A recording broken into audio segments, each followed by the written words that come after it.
Selamat pagi, salam sejahtera bagi kita semua. Yang terhormat Kepala Badan Pengelolaan Keuangan dan Aset Daerah Kabupaten Bangkok bersama jajaran. Yang terhormati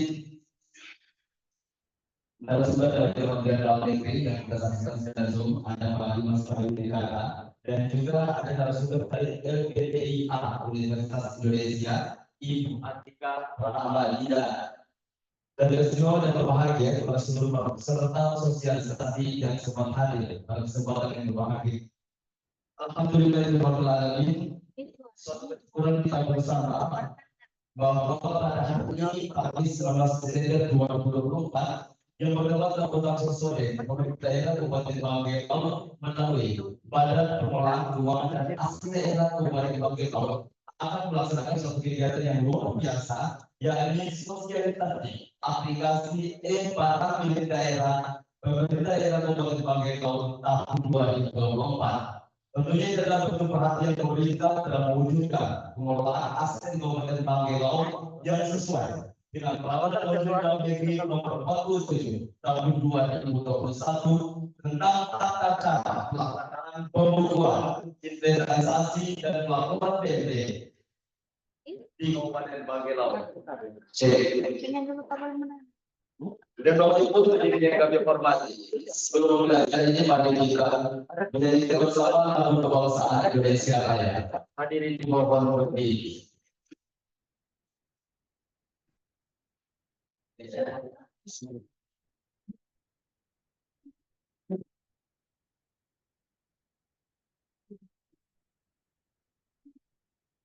Berdirikan bersama lagu kebangsaan Indonesia Raya.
Hadirin bisa duduk baik.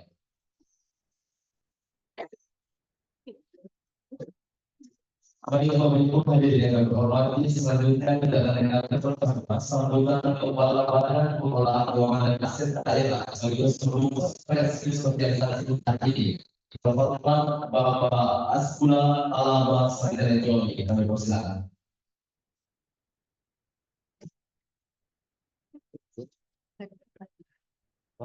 Boleh ya? Oh, bisa juga. Assalamualaikum warahmatullahi wabarakatuh.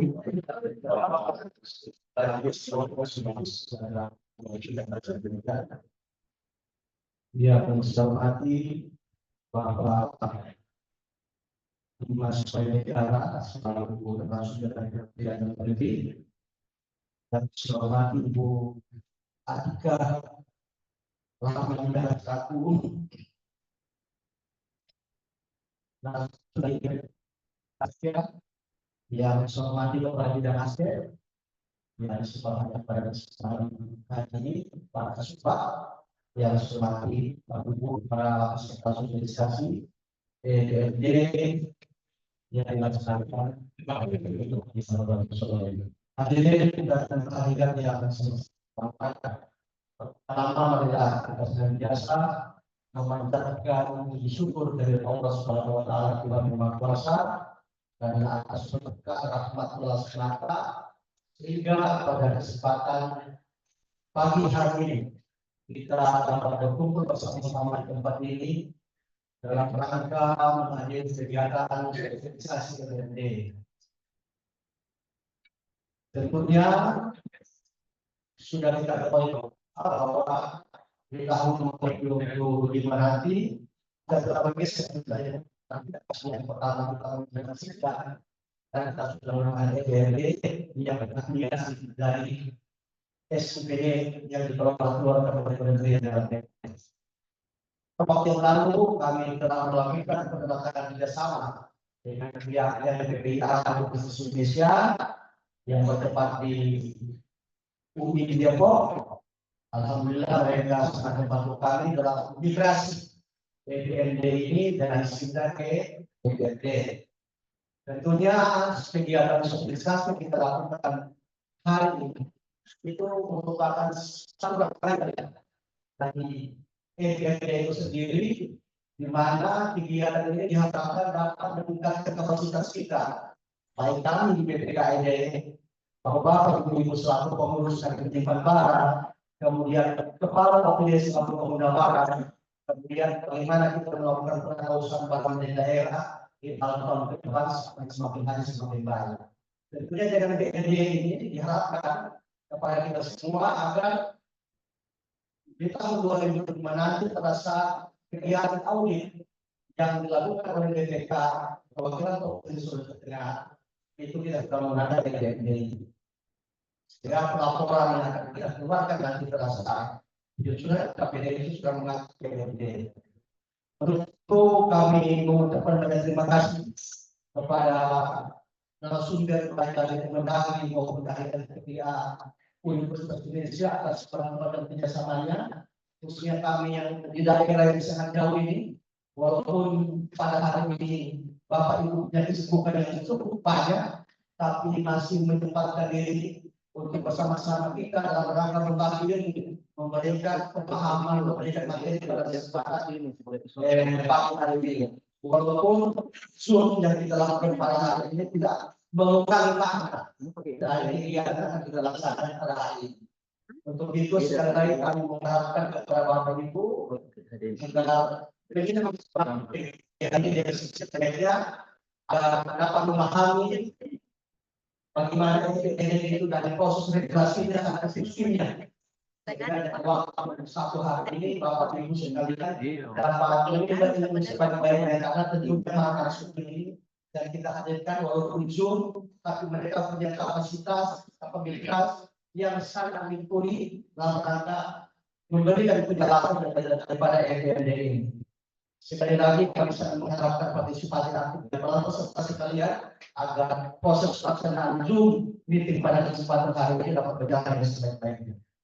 Baiklah, dengan mengucapkan bismillahirrahmanirrahim, kegiatan sosialisasi DPRD ini saya mulai dari sini. Assalamualaikum warahmatullahi wabarakatuh.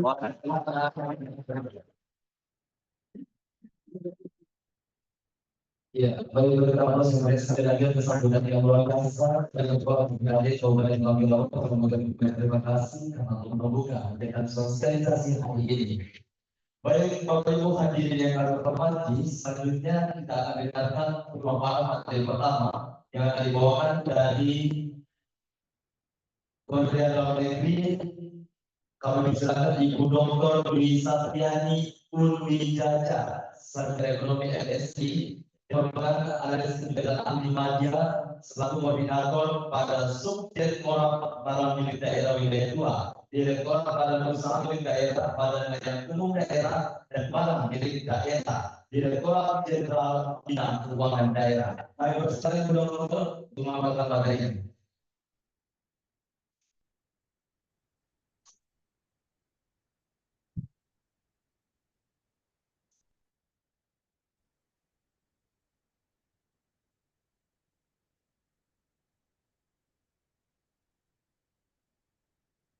Assalamualaikum warahmatullahi wabarakatuh. Suara saya kedengaran nggak, Bapak Ibu?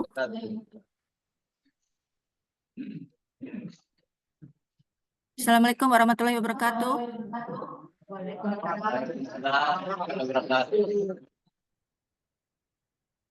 Selamat pagi, Bapak Ibu sekalian. Sehat, salam sejahtera buat kita semua. Senang sekali bisa hadir di acara sosialisasi ini, Bapak Ibu sekalian. Walaupun saya mohon maaf, saya tidak bisa ke sana secara fisik, namun alhamdulillah saya bisa ketemu Bapak Ibu semua. Yang saya hormati Kepala BPKAD, yang saya hormati Kabid Aset, yang saya hormati Kasubdit Aset, yang saya hormati pula Kasubag Keuangan dan Aset, serta yang saya cintai Bapak Ibu pengurus barang di Kabupaten Banggai ini, Banggai Laut ya. Bapak Ibu, ya, kemarin saya diminta untuk hadir di sini, katanya untuk EBMD ya, Bapak Ibu sekalian. Jadi memang Permendagri 47 tentang penatausahaan BMD itu memang kita barengi dengan adanya aplikasi EBMD ya. Yang gunanya buat apa? Untuk mempermudah Bapak Ibu sekalian dalam menyediakan laporan-laporan yang sudah di dalam Permendagri 47 13 laporan ya. Nah, di dalam Permendagri 47 tersebut ada satu mengatakan bahwa 2 tahun setelah terbitnya Permendagri itu, Permendagri 47, Bapak Ibu sudah harus wajib menyiapkan laporan sesuai dengan Permendagri 47. Oleh karena itu, EBMD ini disusun berbarengan dengan Permendagri, harapan bisa membantu Bapak Ibu sekalian. Karena apa? Kalau tidak memakai aplikasi, Bapak Ibu menyiapkan secara manual, itu percayalah Bapak Ibu semua nanti akan dipanggil Om dan Tante sama anak-anaknya di rumah. Kenapa? Karena kalau secara manual kita tidak balik-balik dari kantor Bapak Ibu ya. Nah, sebelum kita melanjut nanti ke teknis EBMD yang akan disampaikan sama teman-teman kami dari UI, saya dan Pak Dimas akan mengajak Bapak Ibu sekalian untuk mengerti dulu di peraturannya. Karena kalau kita mau migrasi data ke EBMD harus tahu dulu alur ceritanya dari peraturan pengelolaan barang milik daerah ini. Ya, Bapak Ibu sekalian. Mohon izin untuk admin untuk bisa share screen karena masih di blok dari hostnya.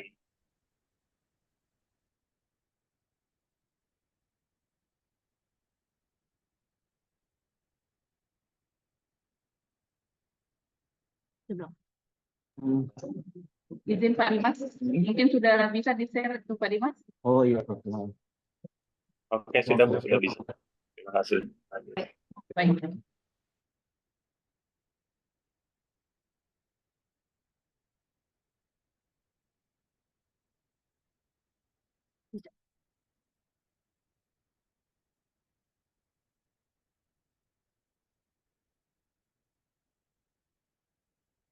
Ini Bapak Ibu pengurus barang ya? Bapak Ibu pengurus barang? Ya. Ya, Ibu Dwi. Ya. Bapak Ibu dalam mengurus barang pasti banyak kendala-kendala kan ya.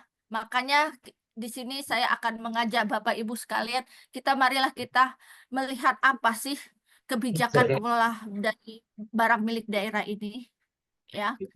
Kenapa barang milik daerah ini harus kita kelola ya? Yuk kita lihat ya bareng-bareng. Next. Dulu barang milik daerah ini tidak pernah kita lirik ya. Ya udahlah, bukan barang kita, kenapa sih harus kita urus-urusin? Nah, tapi barang milik daerah ini merupakan ikon dari suatu daerah karena apa? Disitulah dilihat daerah tersebut mempunyai kekayaan atau tidak. Ya, namanya aset. Kalau diurusin kita bisa bermanfaat. Kalau Bapak Ibu pinter bisa menambah PAD. Tapi kalau dibiarkan ditelantarkan dia akan bukannya menambah PAD, bukan menambah pendapatan, tetapi akan menjadi cost dari APBD. Ya, karena apa? Biaya pemeliharaan tidak pernah diperbaiki, harus ada perbaikan, mengeluarkan biaya tanpa kita kelola dengan baik ya. Nah, barang milik daerah ini apalagi dalam keadaan sekarang ini tidak bisa kita anggap enteng Bapak Ibu. Ya, kita harus samakan persepsi. Jadi ini bukan tugas dari pengelola barang saja, bukan tugas dari bidang aset aja.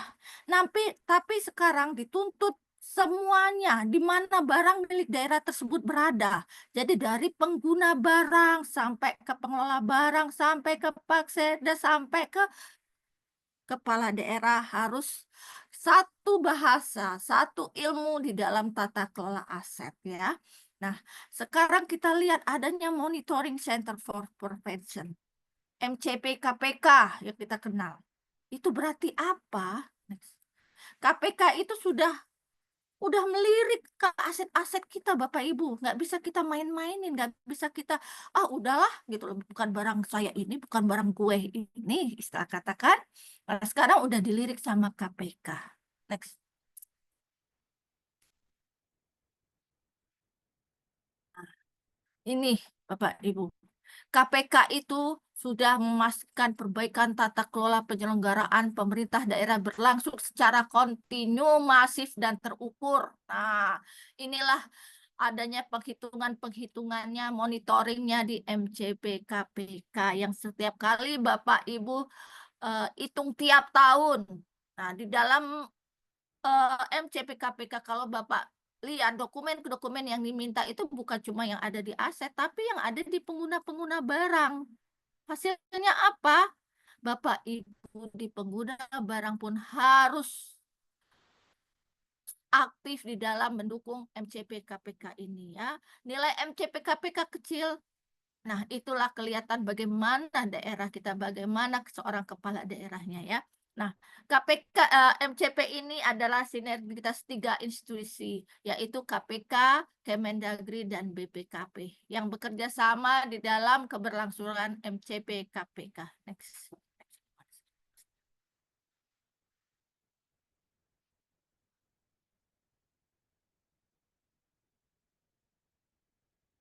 Bapak Ibu lihat nih, ada 8 area intervensi monitoring dari MCP KPK. Ya, dulu gencar-gencarnya perencanaan dan penganggaran APBD aja, tapi ketika sekarang itu sampai ke tata kelola dana desa pun sudah dilirik sama KPK. Dan lihat posisi nomor 7 yang ada tanda merahnya itu. Pengelolaan barang milik daerah. Berarti barang milik daerah sudah masuk di dalam yang diperhatikan oleh KPK ya. Next. Bapak Ibu sekalian, ketika saya diamanatkan duduk di kursi sini di BMD Wilayah 2 Indonesia Timur, Wilayah 2 tuh melingkupin dari Kalimantan sampai ke Papua, Bapak Ibu. Nah, ada 11 kendala-kendala yang masih saya dapatkan, yang kami temuin di dalam pemanfaatan aset, di dalam pengelolaan aset barang milik daerah. Contohnya, BMD mangkrak, tidak dimanfaatkan dan tidak diurus, dibiarin aja. Ya. Oh, kami catat loh tanah itu, Bu, tapi tidak dipagarin. Tidak diurus lah, tidak dimanfaat, boro-boro dimanfaatkan, dipagar pun enggak, gitu ya. Nah, ini masih banyak terjadi. Dan kadang-kadang BMD mangkrak atau BMD yang idle masih tercatat di pengguna barang, tidak diserahkan ke pengelola barang ya. Nah, BMD yang tidak tercatat dan tidak teradministrasi dengan baik tuh. Ada barangnya tapi tidak tercatat. Nah, atau kebalikan dicatat tapi tidak ada barang. Nah, ini masih banyak ditemukan. BMD yang dikuasai oleh orang lain. Ya, tadi, karena BMD-nya, tanahnya tidak diurus, tidak dipelihara, dikuasai oleh pihak-pihak lain. Ya. BMD tidak mempunyai bukti kepemilikan. Nah, contohnya apa? Ini BMD kita katanya dulu hibah. Hibah dari masyarakat ke kita untuk bangun sekolah tuh, tapi kita lalai, tidak diuruslah sampai ke penyerahan hibahnya, surat dokumen-dokumen hibah. Nah, berjalan-jalan waktu, posisi di sana sudah rame, tanahnya sudah mahal, anak cucunya ngungkit. Kita tidak pegang bukti kepemilikan, pasti kita akan kalah ya Bapak Ibu ya. BMD hilang tidak ditemukan. Tercatat motor 10, tapi adanya 2. 8-nya kemana? Nah, itu ya, masih banyak sekali. BMD posisi tidak diketahui. Sama ya kayak tadi, rencana kebutuhan BMD tidak disusun. Bapak Ibu sekalian, sekarang APH itu sudah memeriksa kita, diawalin dengan RKBMD. Rencana kebutuhan BMD. Ya, kalau ke APH berbicara kemarin kita waktu di APH itu mereka bilang sekarang tidak ada kegiatan di dalam pengelolaan BMD yang tidak terencana dengan baik. Nah, jadi Bapak Ibu sebelum melaksanakan kegiatan BMD diharapkan untuk menyusun rencana kegiatan. Jadi bukan cuma anggaran yang punya RKA, tapi kita juga rencana. Kita juga punya rencana kebutuhan BMD yang kita susun sebelum RKA. Ya, jangan dibalik-balik. RKA keluar dulu baru kita susun rencana kebutuhan BMD. Itu kebalik. Jadi kita susun dulu rencana kebutuhan BMD kita apa. Nah, baru ke RKA. Ya. Laporan BMD per semester belum dilaporkan ke Menteri Dalam Negeri. Ya, Bapak Ibu, diharapkan laporan BMD per semester sudah dilaporkan ke Menteri Dalam Negeri dengan menggunakan format Permendagri 47 tahun 2021 karena sudah 2 tahun, ini sudah 2024. Ya udah lewat dari batas berlakunya. Keterbatasan SDM khususnya yang memiliki sertifikat sebagai penilai dan pengelola barang milik daerah. Nah, ini seringkali ada banyak daerah yang bilang, "Bu, bagaimana kami mau penjualan aset, pemanfaatan aset, untuk menilainya kami nggak punya penilai, jauh Bu, dan antri ke penilai publik. Kosnya mahal Bu." Ya, Bapak Ibu, sekarang Alhamdulillah Kementerian Dalam Negeri sudah bekerja sama dengan Kementerian Keuangan ya untuk diklat penilai. Ya, dia terdiri atas 2 penilai tingkat dasar dan tingkat lanjutan. Ya, apabila Bapak Ibu semua pengen ikut diklat tersebut, boleh bermohon kepada kami. Setelah Bapak Ibu lulus di tingkat sampai ke tingkat lanjutan, nanti Bapak Ibu bisa bersurat lagi ke kami meminta rekomendasi dengan melampirkan persyaratan yang ada. Bapak Ibu bisa kita rekomendasi sebagai penilai publik. Ya, kalau kita sudah punya ilmu penilai publik, percayalah Bapak Ibu sekalian, sampai pensiun pun kita masih akan dipakai ya. Oke, BMD rusak berat namun belum dihapus dari daftar inventarisasi. BMD-nya tercatat 10 laptop di dinas A.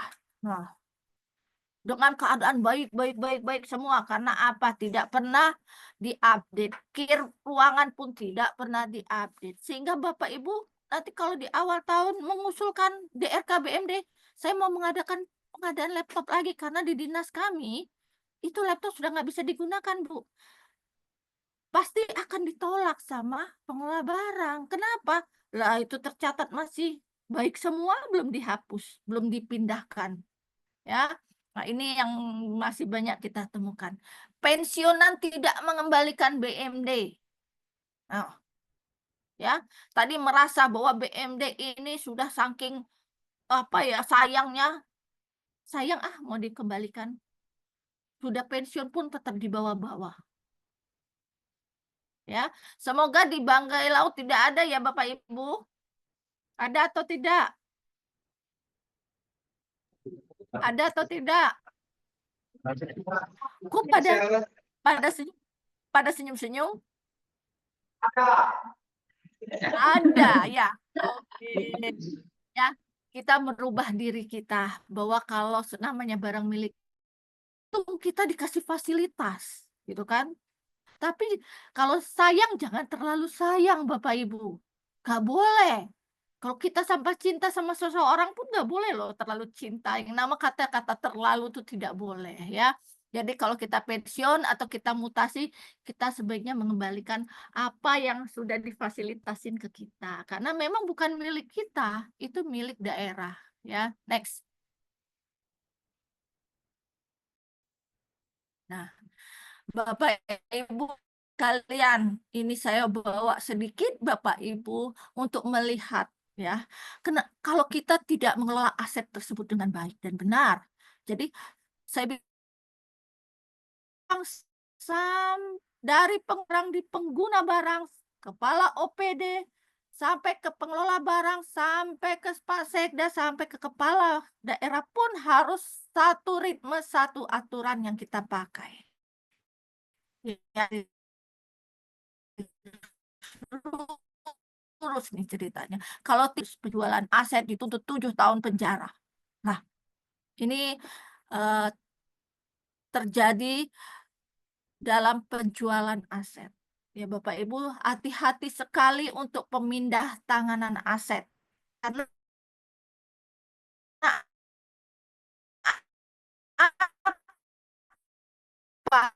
di sana kalau kita ada penjualan aset atau apalagi jumlahnya besar, ya harus Bapak Ibu untuk pemindah tanganan itu harus sesuai dengan Permendagri 19 ya, step by stepnya Bapak Ibu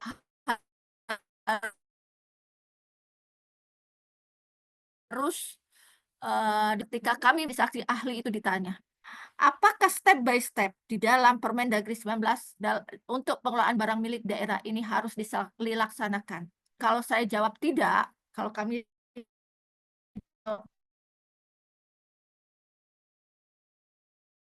tidak, itu pasti kami seperti itu. Tapi ketika kami jawab iya, itu berarti Bapak Ibu harus sudah punya SOP. Ya, langkah per langkah di dalam Permendagri 19 itu tidak boleh ada yang hilang. Kalau hilang pasti akan dilirik sama APH. Ya, next. Nah, ex bupati divonis 7 tahun penjara terkait korupsi aset daerah. Nah, kembali 7 tahun penjara.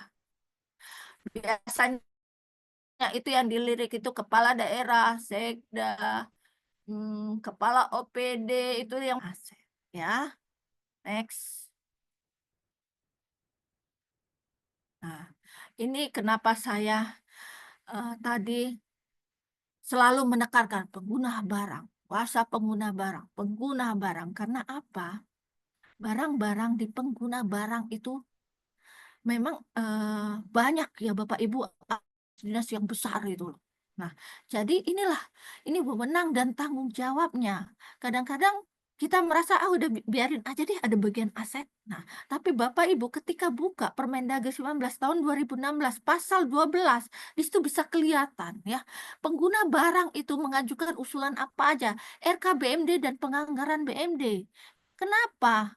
Bukan bagian aset di pengelola barang yang menentukan, karena yang mengetahui kebutuhan barang milik daerah itu adalah pengguna barangnya sendiri, yang mengetahui barangnya rusak, barangnya harus dijual, barangnya harus dihapuskan, itu adalah pengusulan dari pengguna barang, ya.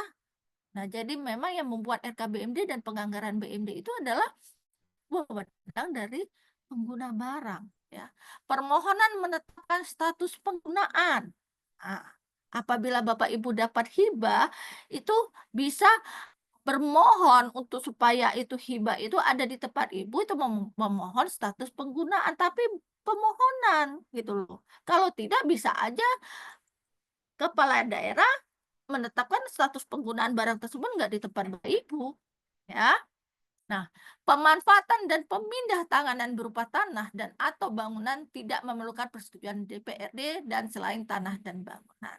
Jadi, misalnya tercatat nih, ada barang yang mau, ada lahan atau bangunan yang mau kita manfaatkan, kita sewakan. Nah, tercatatnya di pengguna barang. Nah, itu diusulkan dulu ke pengelola barang, ya. Jangan nggak bisa semerta-merta langsung kita ke pihak ketiga. Pemusnahan dan penghapusan itu pun harus usulan dulu, ya, harus persetujuan dari kepala daerah, ya. Nah, yang kedua, melakukan pencatatan dan inventarisasi. Nah, ini di pengguna barang ini mencatat dan menginventarisasi semua barang-barang yang ada di dalam kuasanya, ya. Itu kartu-kartu yang di ruangan itu kita update semua, ya. Menggunakan barang milik daerah yang berada dalam penguasaannya. Mengamankan dan memelihara. Nah, tugas pengguna barang mengamankan dan memelihara. Menyerahkan barang milik daerah berupa tanah dan atau bangunan yang tidak digunakan. Jadi kalau yang idle itu diserahkan kembali ke pengelola barang. Kenapa? Ya, bisa aja bagian lain atau dinas lain membutuhkan sehingga barang tersebut tidak mangkrak jadinya, tidak idle, ya. Jadi bisa digunakan kembali oleh dinas-dinas yang bisa membutuhkan. Melakukan pembinaan, pengawasan, dan pengendalian. Menyusun dan menyampaikan laporan barang pengguna semesteran dan laporan barang pengguna tahunan yang berada dalam penguasaannya kepada pengelola barang.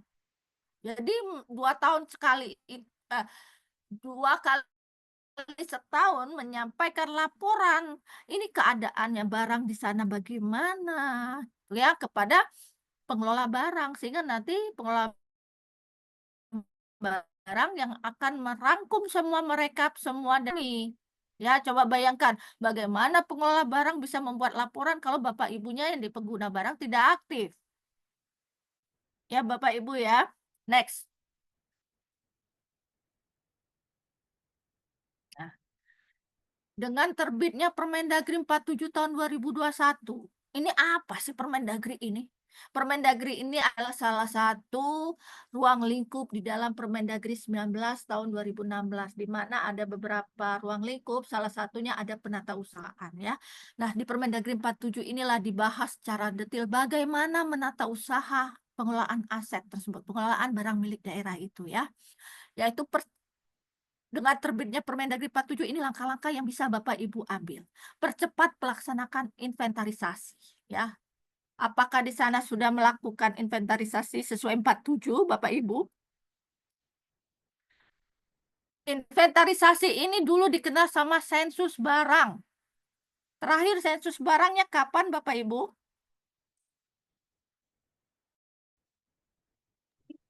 Izin Kapan Bu sih? Dwi, sensus di Ya. Bangkai sementara kami laksanakan dimulai dari 1 Oktober kemarin, Bu Dwi. Alhamdulillah sesuai 47 ya, Bu? Sementara kami masih menggunakan yang di Permen 19, Ibu, karena mengikuti dengan Pergub sensus barang daerah kita. Belum disesuaikan dengan 47, Ya, Ibu. Oke, Bapak.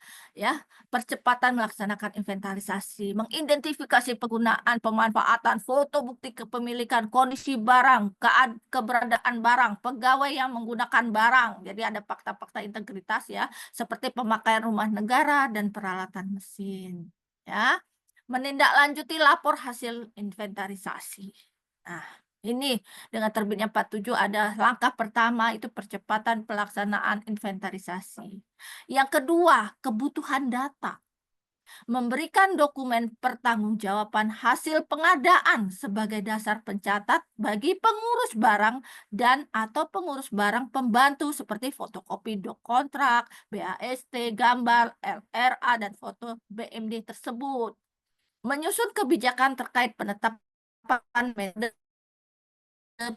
pencatatan barang persediaan. Jadi sekarang Bapak-bapak Ibu pengurus barang itu sudah tidak bisa lagi kita suruh membayar tapi kita tidak melihat dulu fisiknya. Kita harus lihat fisiknya dulu baru bisa membayar, ya. Next.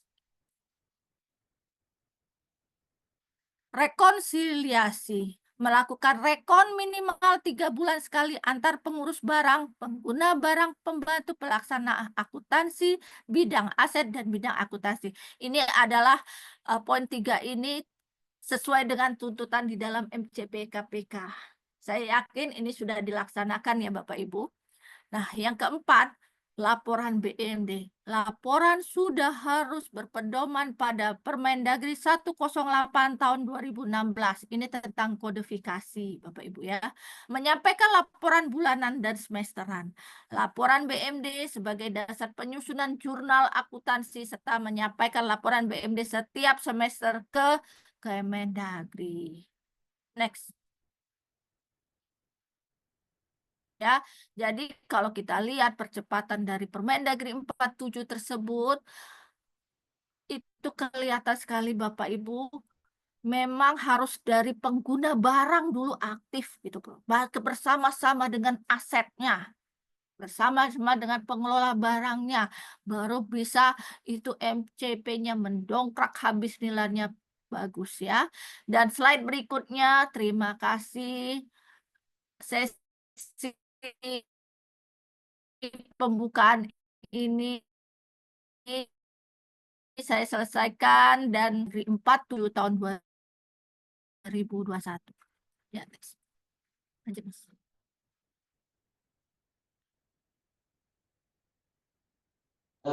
Atas sampai yang biasa dari dokter, kemudian terima kasih. Izin dokter, kita buka 2 pertanyaan. Kita buka 2 pertanyaan untuk belajar oleh dokter.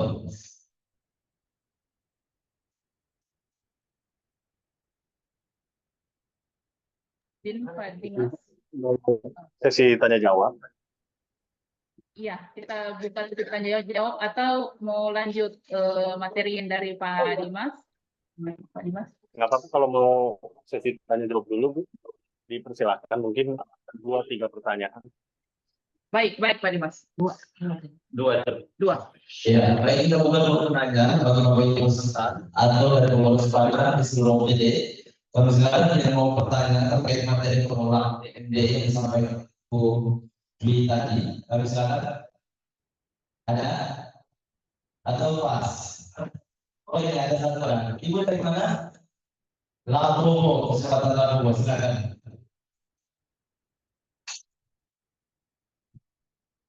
Ya, terima kasih atas kesempatan yang diberikan. Assalamualaikum warahmatullahi wabarakatuh. Saya tadi materi tentang jadi kami untuk pengurus barang Kecamatan Lampung tentang yang saya pertanyakan mengenai penghapusan barang atau aset daya yang ada pada kami Kecamatan Lampung, yaitu 1 buah mobil Kijang Supra itu sudah tidak layak, sudah berapa tahun itu terparkir, dan itu saya takutnya kami parkir di tempat yang tidak aman, di tempat yang kemarin saya sudah bilang sama Ibu Ida, hapusannya bagaimana? Karena kemarin juga Kecamatan sudah bicara sama kami pengurus. Tolong dipertanyakan mengenai cara penghapusan mobil tersebut supaya kami akan laksanakan bagaimana mungkin langkah-langkah yang akan diambil. Mungkin langkah itu saja yang saya pertanyakan. Terima kasih. Ya, baik sebenarnya dari Kecamatan Maluku, terus dari Kecamatan Maluku terkait penghapusan mobil operasional yang sudah rusak parah. Ya, kemudian satu lagi dari mana? Oke, baik. Dari mana? Dinas Perikanan, silakan. Terima kasih. Assalamualaikum warahmatullahi wabarakatuh. Saudara dari Dinas Perikanan, ada apa yang ingin saya tanyakan dari Direktur mengenai kira-kira bagaimana berdasarkan catatan seperti itu saudara dari Prabowo, terdapat keharusan untuk bangunan yang sudah dimusnahkan dan prosedurnya harusnya disetujui penghapusannya baru bisa dimusnahkannya. Sementara untuk bangunan tersebut kita akan adakan bangunan baru di lokasi yang di bangunan lama. Kira-kira apakah bisa menginjak pembangunan baru dari bangunan barunya sambil menunggu proses penghapusan barang? Mungkin yang saya kasih. Ya, baik, kebetulan ada dua pertanyaan yang berhasil kita kumpulkan per hari ini dan ada yang bagus bagi kita pola DT Kabupaten Bangkalan. Pertanyaan kedua, pertanyaan pola bagaimana tata caranya bangunan awal belum dihapus, kemudian sudah dibangun di tempat yang sama. Baik, kami silakan dokter untuk menjawab dua pertanyaan dari kami. Salam.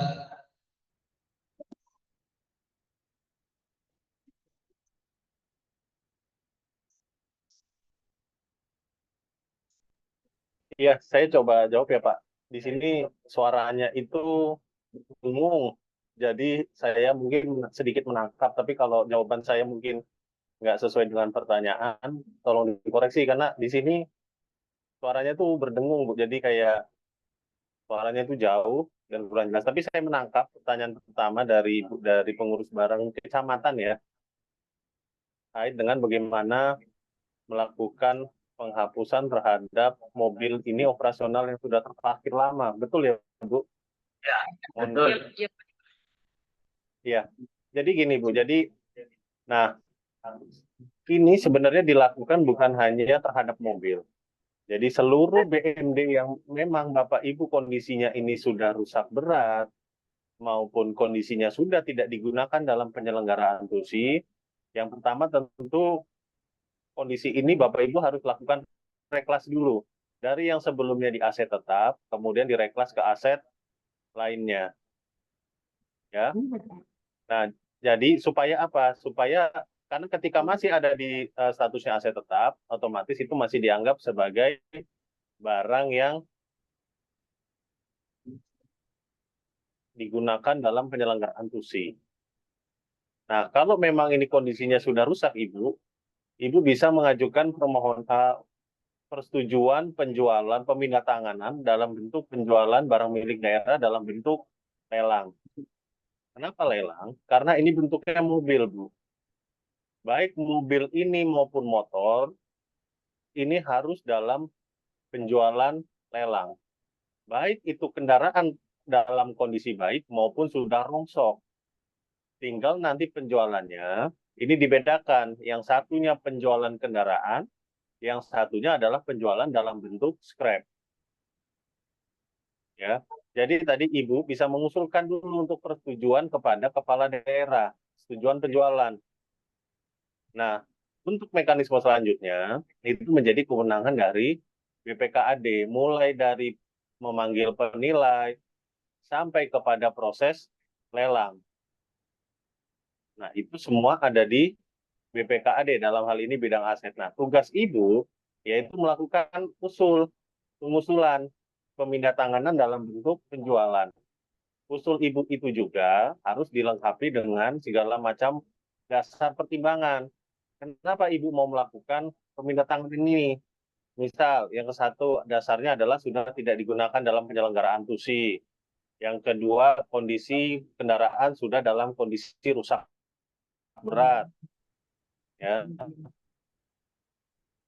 Nah, itu bisa sebagai dasar supaya nanti ketika bidang aset melakukan penelitian terhadap perusulan dari Bapak Ibu sekalian, tahu maksudnya ini apa dasarnya untuk dilakukan penjualan. Nah, nanti selanjutnya dari BPKAD akan menugaskan penilai dan melakukan proses lelang. Cara ini juga berlaku Bagi Bapak Ibu yang mau mengusulkan penjualan atau pemindahantanganan terhadap BUMD yang lainnya. Ya. Jadi Bapak Ibu itu sekarang juga sudah tidak bisa lagi menyimpan banyak-banyak kondisi aset yang statusnya aset rusak berat. Nah, semenjak ada indeks pengelolaan aset, pengguna barang itu harus aktif. Aktif dalam arti mengusulkan. Ketika di dalam catatan Bapak Ibu ini sudah ada aset yang rusak berat, sudah harus dipikirkan barang ini mau dilakukan pemusnahan karena sudah tidak mempunyai nilai dan tidak dapat dimanfaatkan, atau masih bisa dilakukan pemindahantanganan, dalam hal ini penjualan, karena aset ini masih memiliki nilai. Jadi Bapak Ibu harus lihat kembali di gudang maupun di pojok-pojok garasi yang ada di SKPD Bapak Ibu, mana aset-aset yang dilakukan pemusnahan dan mana aset yang dilakukan pemindahantanganan. Jadi seperti itu ya Bu. Jadi untuk mobil itu daripada nongkrok di garasi, diusulkan saja penjualan Bu. Nanti tinggal dilihat kondisinya ini dijual dalam kendaraan, dilelang dalam bentuk kendaraan atau dalam bentuk scrap.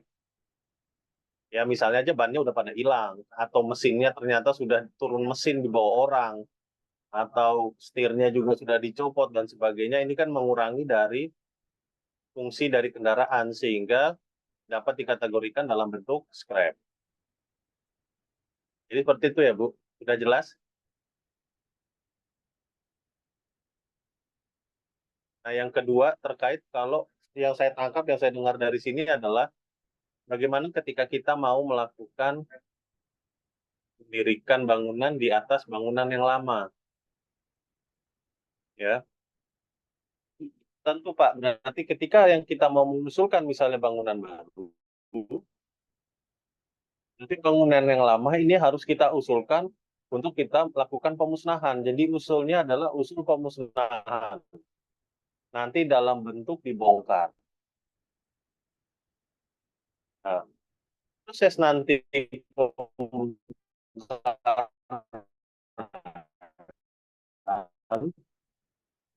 mengikuti mekanisme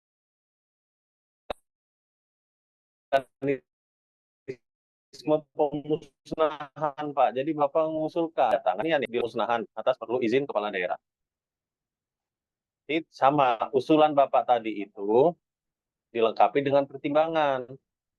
Ya, misalnya kondisi gedung bangunan tersebut, berapa lama usia bangunan, apakah sudah lewat dari masa manfaat atau tidak, dan dasar-dasar pertimbangan lainnya. Nah, yang terpenting juga Pak, ketika nanti bangunan tersebut sudah dibongkar, hasil bongkarannya jangan dibawa pulang atau dibagi-bagi ke masyarakat. Tapi Bapak usulkan kembali hasil bongkaran tersebut untuk dilakukan penjualan. Karena Bapak Ibu sekalian, kalau dia melakukan pembongkaran, hasil bongkarannya itu harus dilakukan penjualan. Nah, penjualan ini dapat secara langsung maupun secara lelang. Jadi mekanismenya sama seperti Ibu tadi, Bapak tadi mengajukan usulan untuk dilakukan penjualan hasil bongkaran. Jadi hasil bongkaran terhadap bangunan yang lama tidak lagi bisa dibawa pulang atau langsung dibagi-bagikan kepada masyarakat. Karena ketika nanti BPK melakukan pemeriksaan dan melihat di sini ada pembongkaran bangunan lama, pasti nanti ditanya, ini mana hasil bongkarannya? Dan untuk mekanisme dibangunnya ya berarti dibangunnya kembali Pak. Di penganggaran, kemudian ditetapkan dalam belanja modal untuk dibangun.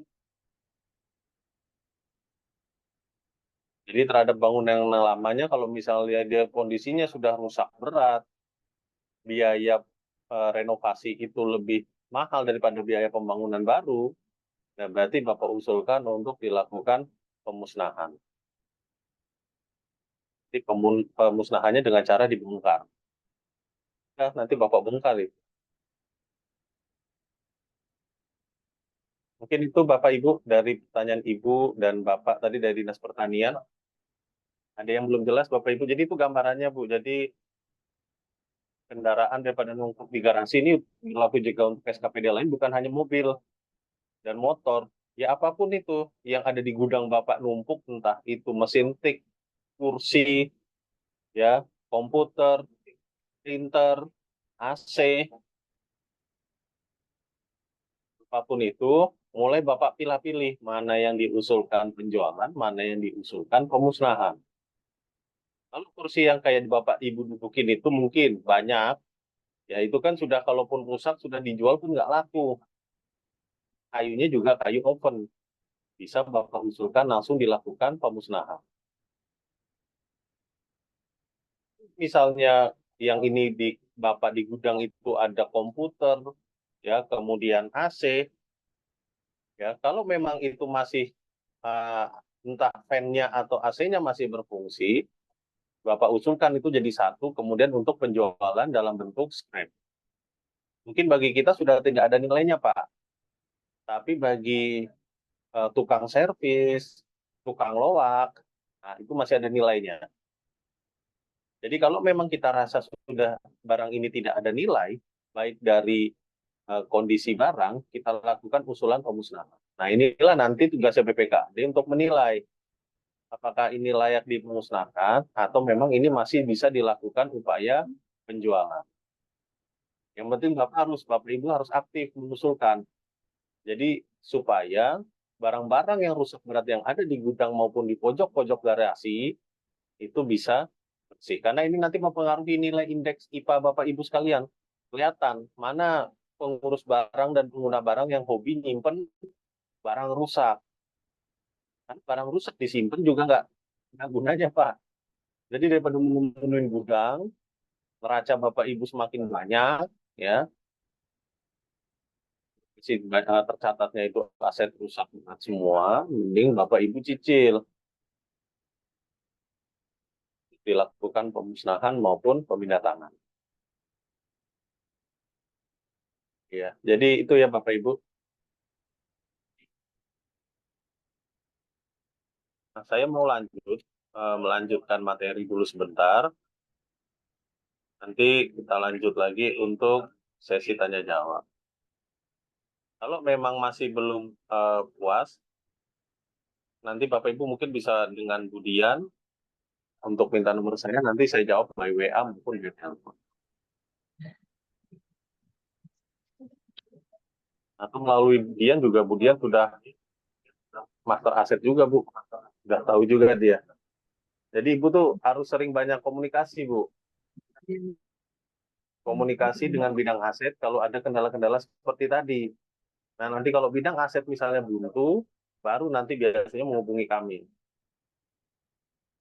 Supaya masalah Bapak Ibu tuh dicicil, diselesaikan satu-satu.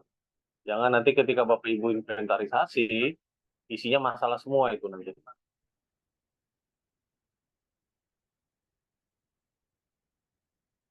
Nah, seperti yang sudah disampaikan di dalam surat, bahwa pada hari ini Bapak Ibu akan melakukan pelatihan terkait dengan penggunaan aplikasi IBMD. Nah, IBMD tadi sudah disampaikan juga oleh Bu Dwi bahwa disusun berdasarkan Permendagri nomor 47 tahun 2021. Nah, mungkin lebih enak memang belajar aplikasi. Bapak Ibu tinggal klik selesai. Tapi yang terpenting lainnya adalah Bapak harus tahu dulu, paham aturannya. Kenapa seperti ini, kenapa seperti itu.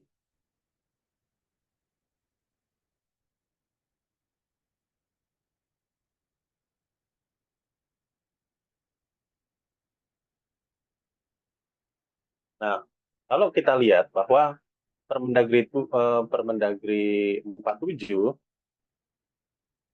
itu merupakan bagian dari pengaturan terkait pengelolaan barang milik daerah. Nah, kalau Permendagri 19 dan Permendagri 7 itu adalah aturan mainnya. Nah, Permendagri 47 ini adalah penatausahaannya, administrasinya. Ya. Ya walaupun memang secara aturan yang paling banyak berperan adalah Permendagri 19 dan Permendagri 7. Tetapi Permendagri 19 dan Permendagri 7 ini tidak akan bisa jalan tanpa dukungan dari penatausahaan yang baik.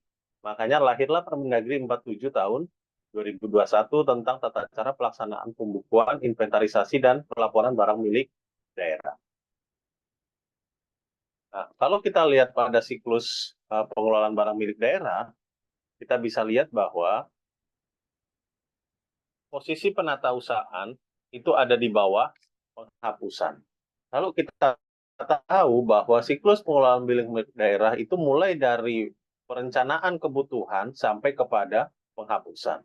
Makanya penatausahaan di bawah penghapusan, karena penatausahaan ini adalah untuk mendukung proses dari perencanaan sampai kepada penghapusan.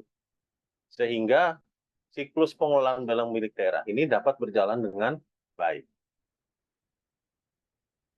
Nah, inilah yang harus kita pahami bahwa kalau kita melakukan penatausahaan, tentu penatausahaan ini harus terhadap pengelolaan barang milik daerah. Nah, kalau kita tahu berdasarkan Permendagri 19 dan Permendagri 7 yang disebut dalam BMD itu dua. BMD yang dibeli atas perolehan APBD dan perolehan lain yang sah.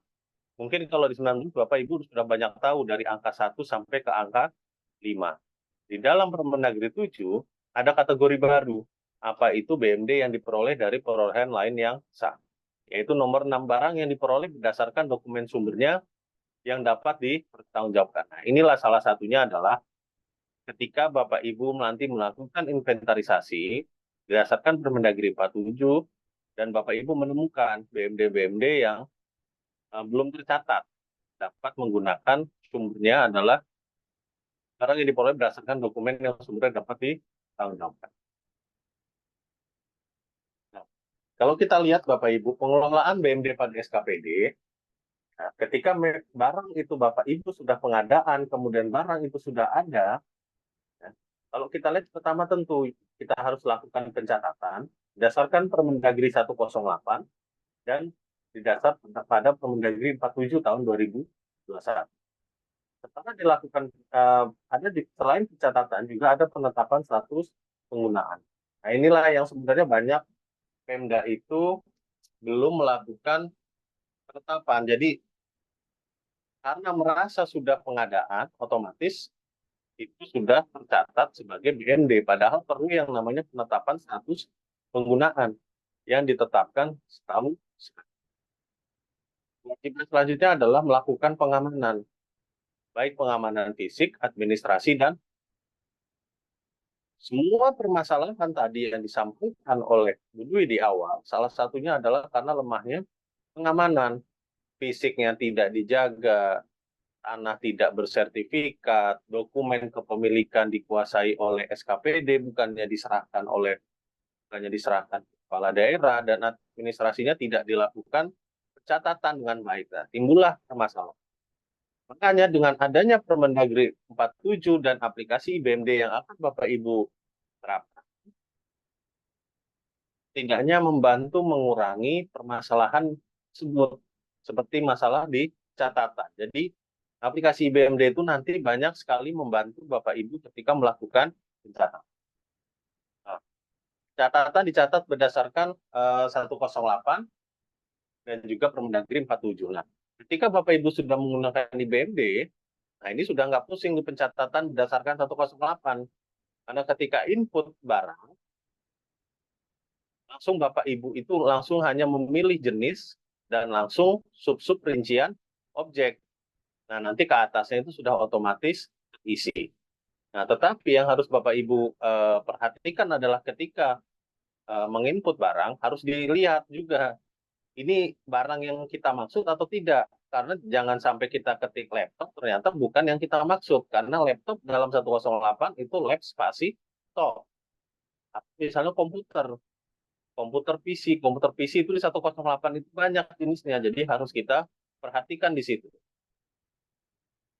Jadi ini sudah by aplikasi, jadi Bapak Ibu nggak perlu input secara manual. Cukup Bapak cari jenisnya apa, kemudian dilihat sub-sub rincian objeknya sesuai atau tidak.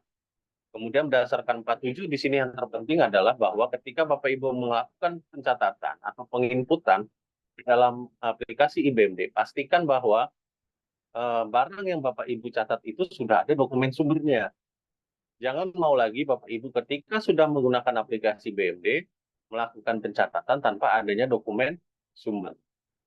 Ya, kenapa? Karena ketika Bapak Ibu nanti melakukan menggunakan aplikasi IBMD, ketika Bapak pilih klik pengadaan, yang pertama itu pasti langsung ditanya adalah dokumen sumbernya apa. Jadi proses ini tidak bisa di-skip. Jadi harus ada dokumen sumber. Kalau pengadaan ya yang sudah kita tahu, itu bentuknya kontrak, ya, kwitansi, SPK, surat perjanjian atau surat pesanan. Nah, perolehan lainnya ini adalah BAST. Jadi eh, apapun itu Bapak Ibu, ya, ketika Bapak Ibu mendapatkan hibah maupun kemudian karena perintah undang-undang maupun karena putusan pengadilan harus ada BAST serah terima baru Bapak Ibu catat. Terutama nih Bapak Ibu SKPD nih kalau menerima hibah jangan langsung kita lakukan pencatatan tanpa adanya BAST. Nah, ini harus digarisbawahi karena dokumen sumber dalam IBMD dan 47 itu merupakan sesuatu hal yang penting. Jadi tidak ada lagi nanti dicatat main catat aja tanpa ada dasar. Nah, kalau kita bicara di Permendagri 47 dan juga terkait dengan aplikasi IBMD, nah 3 ruang lingkup ini itu semua ada, mulai dari pembukuan, inventarisasi, dan pelaporan. Jadi ketika Bapak Ibu menggunakan aplikasi BMD itu tugas Bapak Ibu itu hanya melakukan pembukuan. Untuk pelaporan, Bapak Ibu nggak perlu pusing itu yang namanya formatnya seperti apa, tabelnya seperti apa, karena sudah by system yang nanti akan ditunjukkan. Jadi tugas Bapak itu hanya melakukan penginputan aja. Ketika pimpinan membutuhkan laporan, Bapak tinggal pilih itu mau laporan apa, diklik, klik, klik, langsung muncul laporan sesuai dengan format Permendagri. Nah, dalam inventarisasi juga seperti itu. Mungkin sekarang masih belum sesuai dengan Permendagri 47, masih namanya sensus. Jika Bapak Ibu sudah menggunakan aplikasi IBMD, inventarisasi ini akan sangat amat membantu. Kenapa? Karena ketika kita inventarisasi, satu barang itu satu LKI. Ya. Satu LKI itu 3 lembar. Kalau Bapak Ibu tercatatnya di situ peralatan dan mesin ada 2.000, bisa dibayangkan ada berapa lembar itu LKI-nya. Jadi inventarisasi ini juga akan sangat terbantu ketika menggunakan IBMD. Jadi kemana-mana inventarisasi Bapak Ibu cukup bawa tablet aja atau bawa laptop. Tinggal klik-klik-klik, langsung selesai LKI-nya. Kita langsung misalnya butuh untuk di-print, kemudian tanda tangan. Nah, ketika Bapak Ibu di sini juga melakukan proses penginputan IBMD maupun menggunakan IBMD, IBMD ini berdasarkan lagi Permendagri 47, sudah tidak ada lagi di sini bidang aset berperan penuh. Karena semua pelaksanaan pembukuan, inventarisasi, dan pelaporan pada pengguna barang itu merupakan tanggung jawab dari pengurus barang pengguna. Bersama dengan pengguna barang dan pejabat penatausahaan pengguna barang. Jadi tidak lagi, ini di-inputnya nanti aja lah sama bidang aset, nanti juga di-input kok sama bidang aset. Nah, itu tidak lagi. Karena ketika Bapak Ibu pegang akun IBMD, nah itu harus Bapak input sendiri. Tugas bidang aset hanya melakukan verifikasi dari apa yang Bapak Ibu input. Kuasa pengguna barang, itu ada pengurus barang pembantu dari pengelola barang, baru pengurus barang pengelola melalui pejabat penatausahaan barang. Nah itulah. Jadi ketika nanti Bapak Ibu sudah mendapatkan user di masing-masing user password di masing-masing OPD, nah sudah Bapak Ibu biasakan dengan aplikasi dan mulai biasakan untuk melakukan pembukuan di aplikasi tersebut. Jadi jangan kemudian masih mengandalkan semuanya di bidang aset.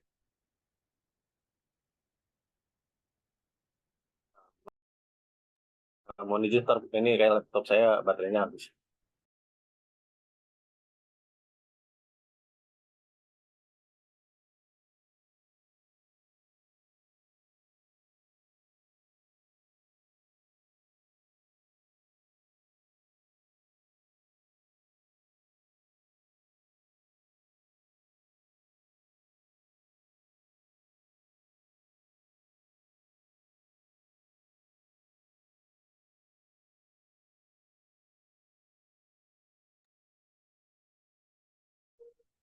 Yang kita masuk pertama yaitu pembukuan. Bahwa pembukuan itu adalah mencatat dan mendaftarkan BMD ke dalam daftar barang. Kemudian menurut penggolongan dan kodifikasi barang, memenuhi satuan minimum kapitalisasi dicatat sebagai BMD Intrakom, dan tidak memenuhi satuan minimum kapitalisasi dicatat sebagai Ekstrakom. Pembukuan BMD dilaksanakan pada tanggal, bulan, tahun sesuai dokumen sumber. Nah inilah, jadi harus membiasakan juga bahwa ketika kita melakukan penginputan, sudah tidak ada lagi bahwa Ibu mengenal istilah KIP A dan KIP B, KIP C, dan seterusnya. Semuanya diganti menjadi namanya daftar barang. Nah, di sini juga sudah ditekankan pembukuan BMD dilaksanakan pada tanggal, bulan, tahun sesuai dokumen sumber. Jadi ketika Bapak Ibu melakukan pembukuan, ya bukan hanya pengadaan, itu harus berdasarkan dokumen sumber. Jadi setiap apapun yang terjadi itu harus dilakukan pembukuan. Jadi semoga dengan aplikasi BMD ini karena sudah mempermudah, bisa dikerjakan baik dari kantor, dari rumah, dari kafe, dan dari manapun, karena sistemnya adalah online, jadi bisa dilakukan pada saat itu juga. Jadi kalau Bapak Ibu masih memegang prinsip tarsok atau entar besok yang akhirnya lupa, nah ini dengan adanya BMD bisa mengurangi hal-hal tersebut, karena nggak perlu repot-repot, misalnya kita penginputan harus ke bidang aset, nggak perlu kita penginputan harus ke kantor. Jadi dimanapun kita bisa melakukan pembukuan. Dari rumah, dari kantor, dari kafe, ataupun misalnya lagi di Jakarta ada yang urgent, bisa juga langsung Bapak lakukan pembukuan.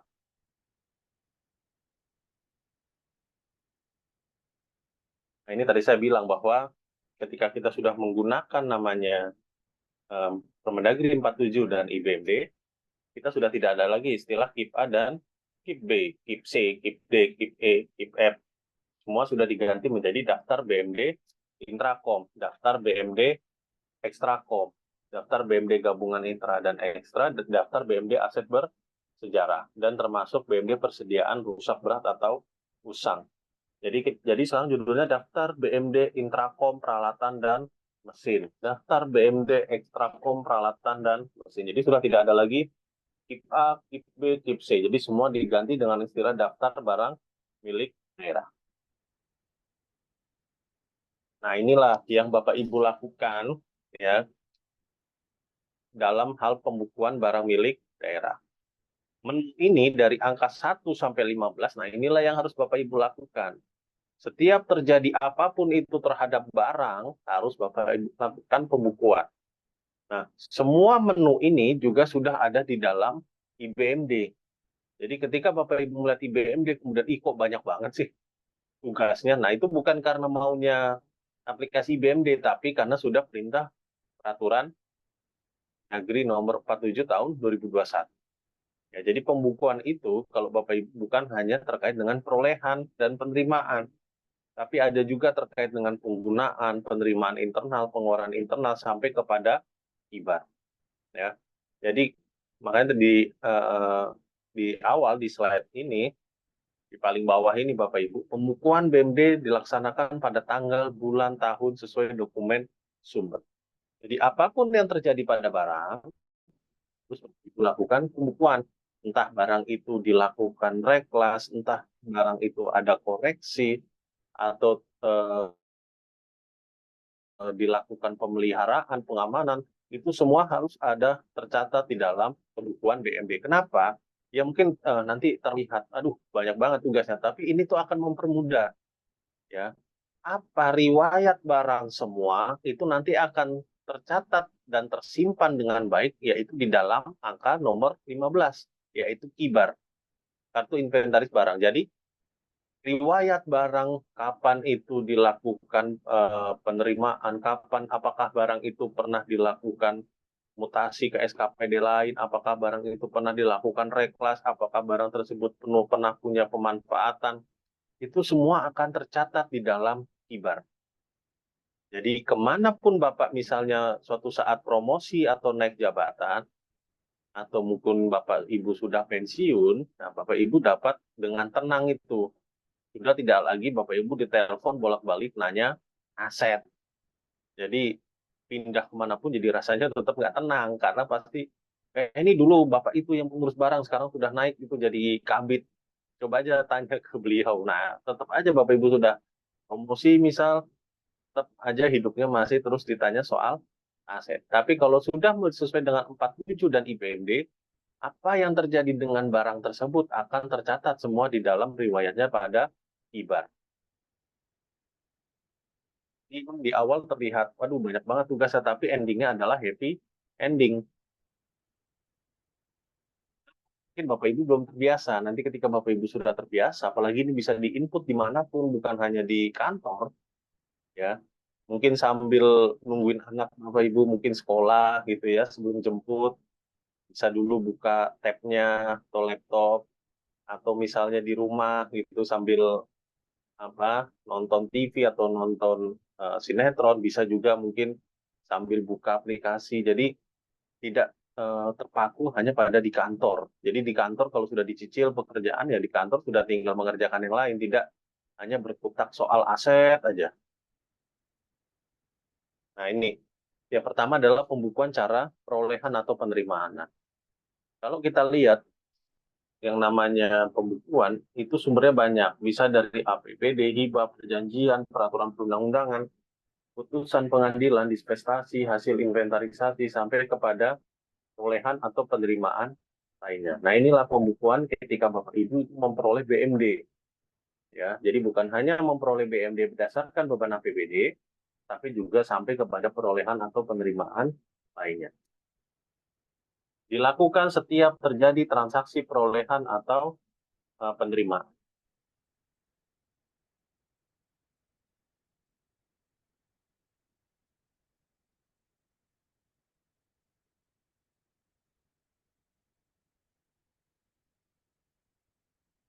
Nah, terutama pembukuan atas beban APBD.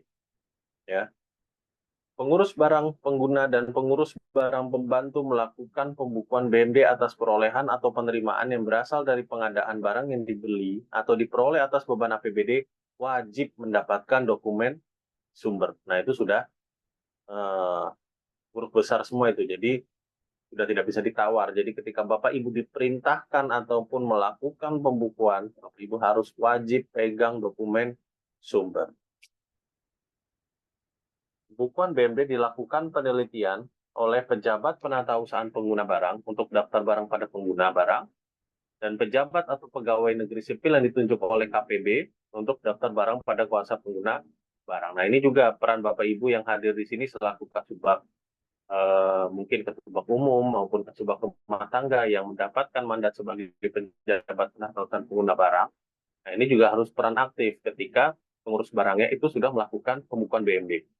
Ya, jadi apa yang diinput di dalam oleh pengurus barang, Bapak Ibu sebagai pejabat penatausahaan pengguna barang, ini juga harus melakukan penelitian. Nah, kemudian berdasarkan penelitian pengurus barang penggunaan atau pengurus barang pembantu, membuat surat pernyataan telah dilakukan pencatatan sebagai BMD. Sampai kepada proses surat pernyataan, nah ini tuh sudah nanti Bapak Ibu tuh sudah ada formatnya di dalam aplikasi IBMD. Makanya di awal saya bilang tuh Bapak Ibu tuh hanya fokusnya itu mencatat. Ketika Bapak Ibu butuh surat pernyataan dilakukan pencatatan, nah itu nggak perlu lagi mikirin formatnya. Sudah tinggal klik langsung ada semua formatnya berdasarkan plugin 47 yang sudah ada dalam aplikasi. Nah, jadi kalau kita lihat sampai kepada proses surat pernyataan telah dilakukan pencatatan ini itu butuh selain dokumen sumber, nanti Bapak Ibu juga wajib untuk dilakukan namanya verifikasi terhadap barang. Kemudian ada juga butuh dokumen namanya BAST. Jika ada penyerahan dari vendor kepada Bapak Ibu sekalian. Jadi ada dokumen sumber, kemudian dokumen BAST, dan yang terakhir adalah dokumen verifikasi. Nah, dokumen verifikasi inilah yang sebenarnya sudah harus dilakukan juga. Ketika barang ada, dilihat sesuai tidak dengan speknya, sesuai tidak dengan jumlahnya, sesuai tidak dengan rencana pengadaannya. Baru kemudian Bapak Ibu lakukan pencatatan.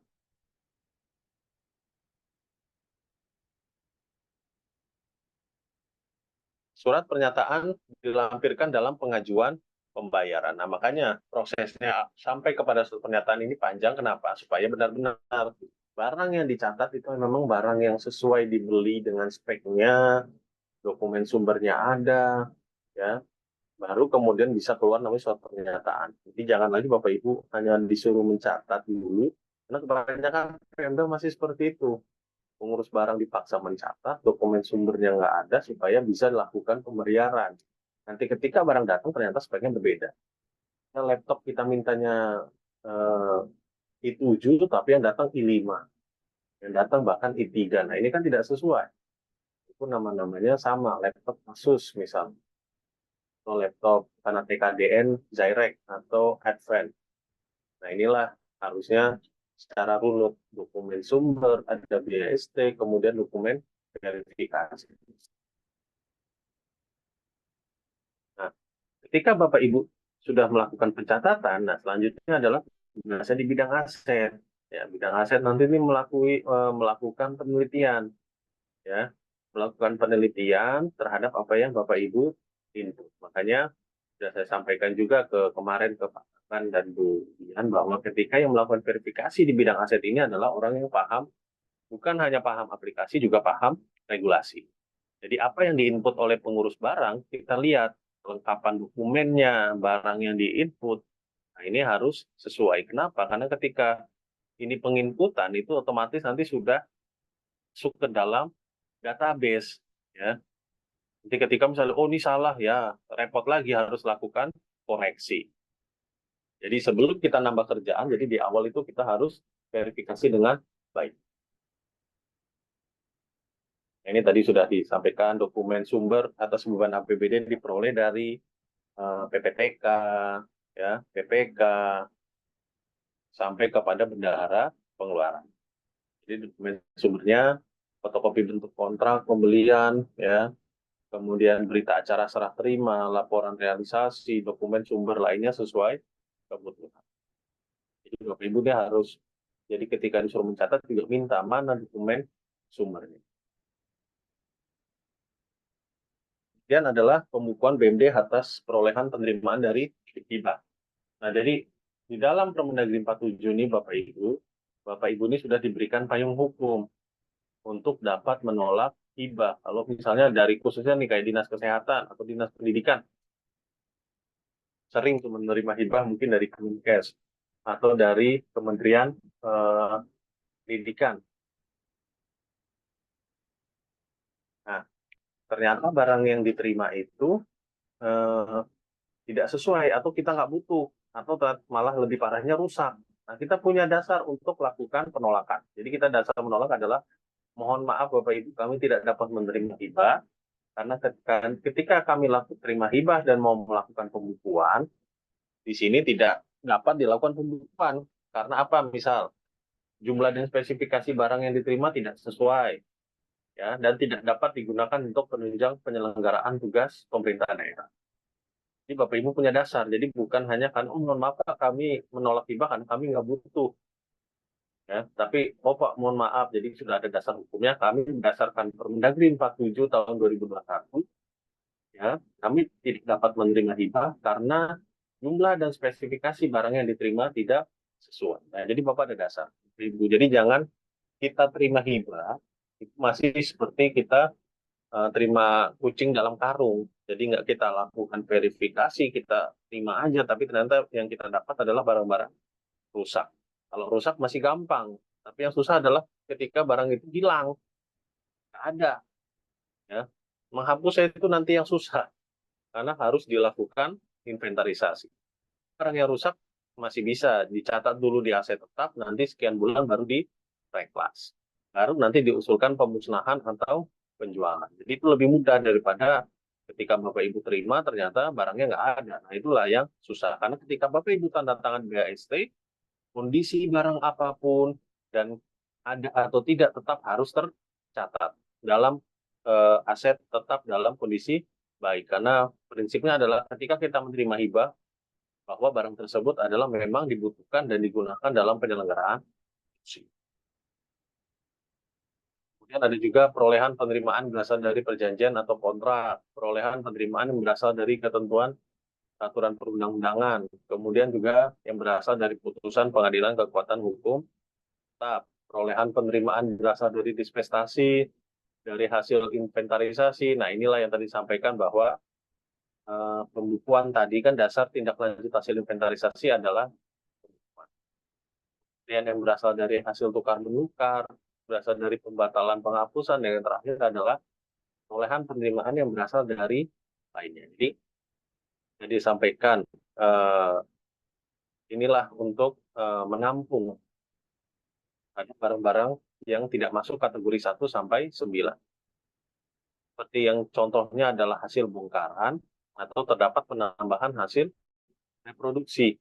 Ya, misal kayak tadi Dinas Pertanian atau Dinas Peternakan itu punya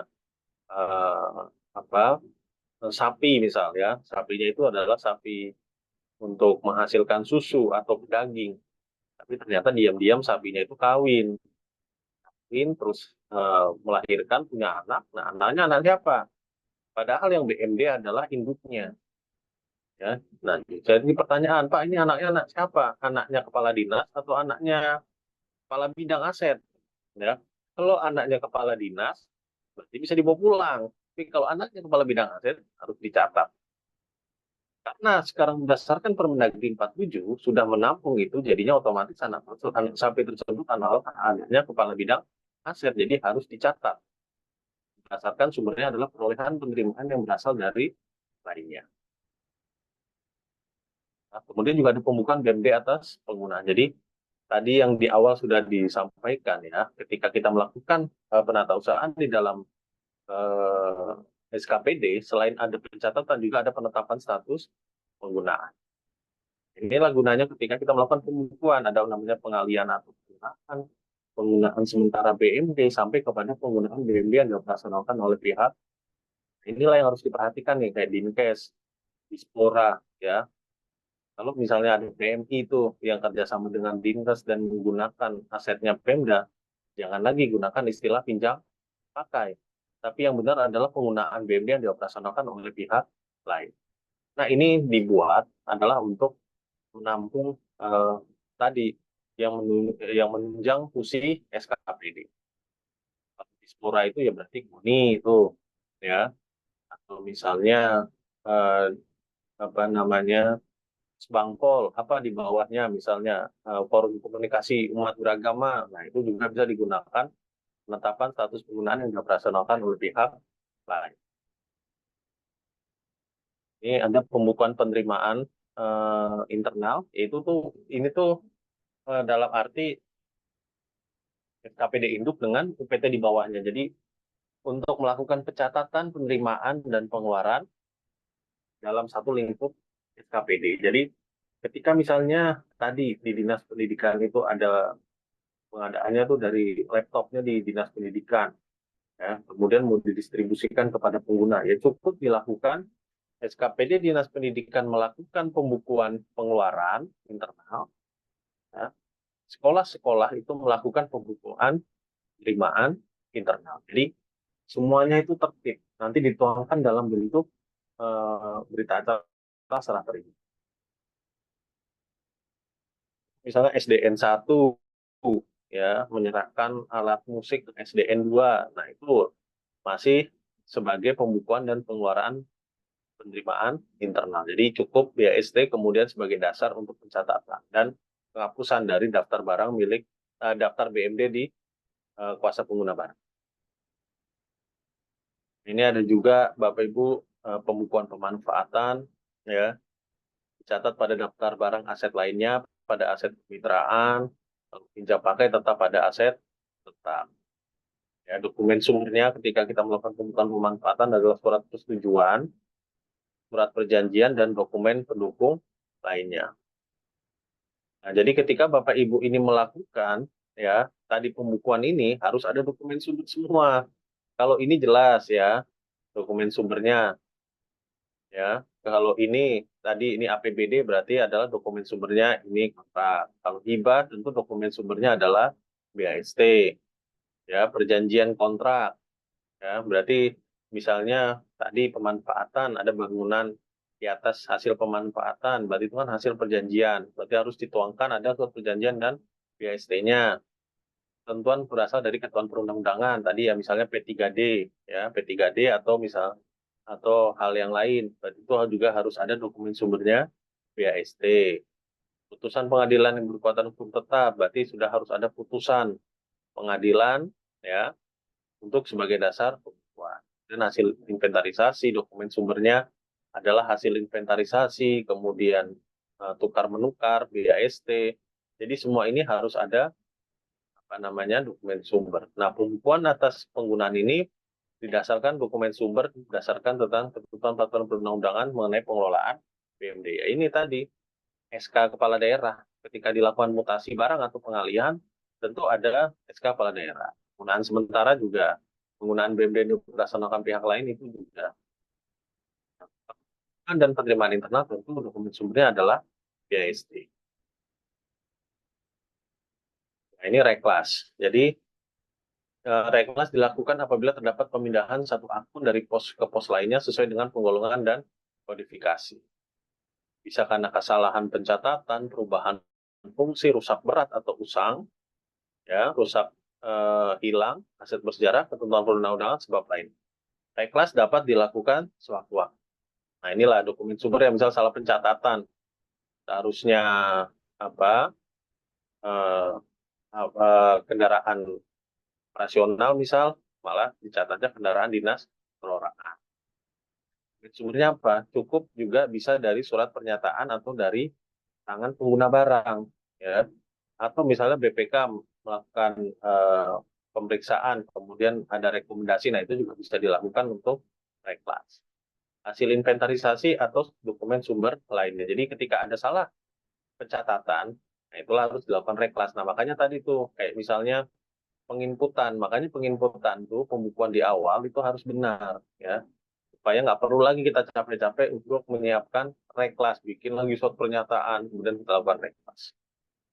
Kemudian ya, karena perubahan fungsi juga sama, dokumen sumbernya, rekomendasi pemeriksaan BPK, surat pernyataan keterangan dari pengguna atau pengelola barang, surat hasil inventarisasi, dan sumber lainnya dapat dipertanggungjawabkan. Ya.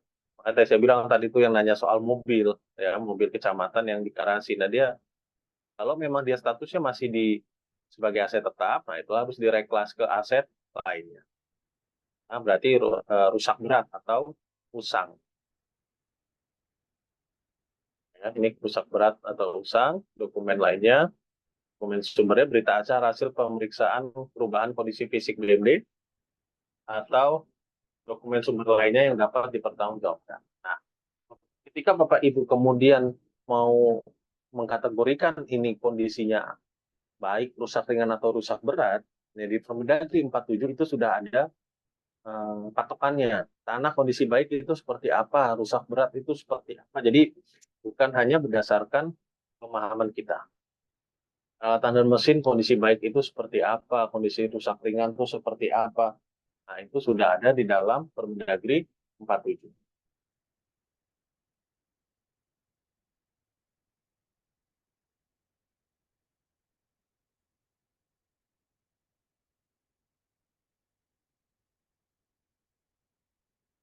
Ini karena hilang kecurian.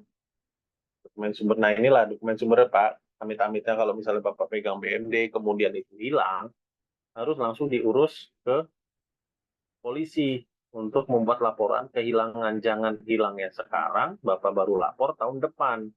Susah nanti itu polisi mau mengeluarkan surat keterangan hilang atau laporan kehilangan. Jadi amit-amitnya kalau hilang, langsung diurus ke polisian. Untuk selanjutnya mau dikenakan TP-TGR atau tidak, nah itulah nanti ditetapkan sendiri. Jadi ketika hilang karena kecurian, nah ini harus segera dibuat laporan kehilangan. Ini terkait dengan aset bersejarah. Nah, kemudian selanjutnya adalah pembukuan koreksi. Nah, koreksi itu bisa koreksi nilai, koreksi pencatatan ganda, koreksi spesifikasi barang, dan koreksi lainnya. Pembukuan penambahan masa manfaat atau kapitalisasi manfaat BMD. Dilakukan setiap terjadi transaksi penambahan masa manfaat atau kapasitas manfaat BMD.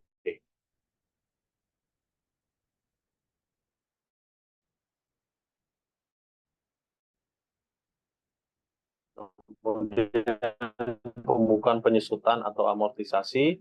Nah, ini kalau nanti sudah tinggal mengikuti bagaimana kebijakan akuntansi di daerah. Jadi Bapak Ibu nggak perlu pusing untuk yang pembukuan penyusutan atau amortisasi. Kemudian ini pembukuan persediaan. Nah, ini juga penting bahwa sekarang pengeluaran persediaan itu tidak lagi hanya berdasarkan lisan atau permohonan lewat WA.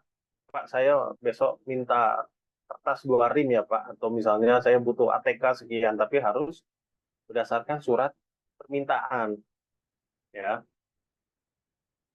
Dan juga nanti ada namanya surat persetujuan, dikeluarkanlah namanya surat perintah penyaluran barang. Kemudian dituangkan dalam berita acara serah terima. Jadi supaya kelihatan tuh, jangan sampai di awal bulan itu ada kertas itu 20 rim, ya, yang ternyata yang tercatat berdasarkan permohonan hanya 5 rim, ya, 15 rimnya kemana?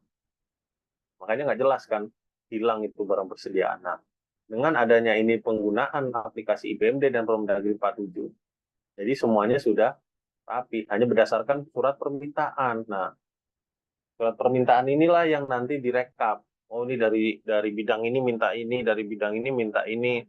Kemudian surat perintah penyalurannya sekian. Terus oh ini ada ya, ada BAST-nya. Nah, jadi nggak semua enak. Kalau tidak, ya itu tadi hanya secara lisan minta, kemudian hanya secara by WA, kemudian tidak dapat dipertanggungjawabkan. Nanti yang pusing tuh ketika stok opnam itu nanti. Barangnya ini kemana, siapa yang minta, kita pusing tuh nanti. Kalau ini adalah ketika persediaan rusak atau rusak. Kemudian ada juga pembukuan pemeliharaan, dan juga pembukuan kartu inventaris keuangan. Tadi sudah disinggung juga oleh Bu terkait dengan kartu keuangan, ya, atau namanya KIR, kartu inventaris keuangan. Inilah yang harus mulai Bapak Ibu di SKPD ini terapkan, ya. Kenapa? Bentar Bapak Ibu.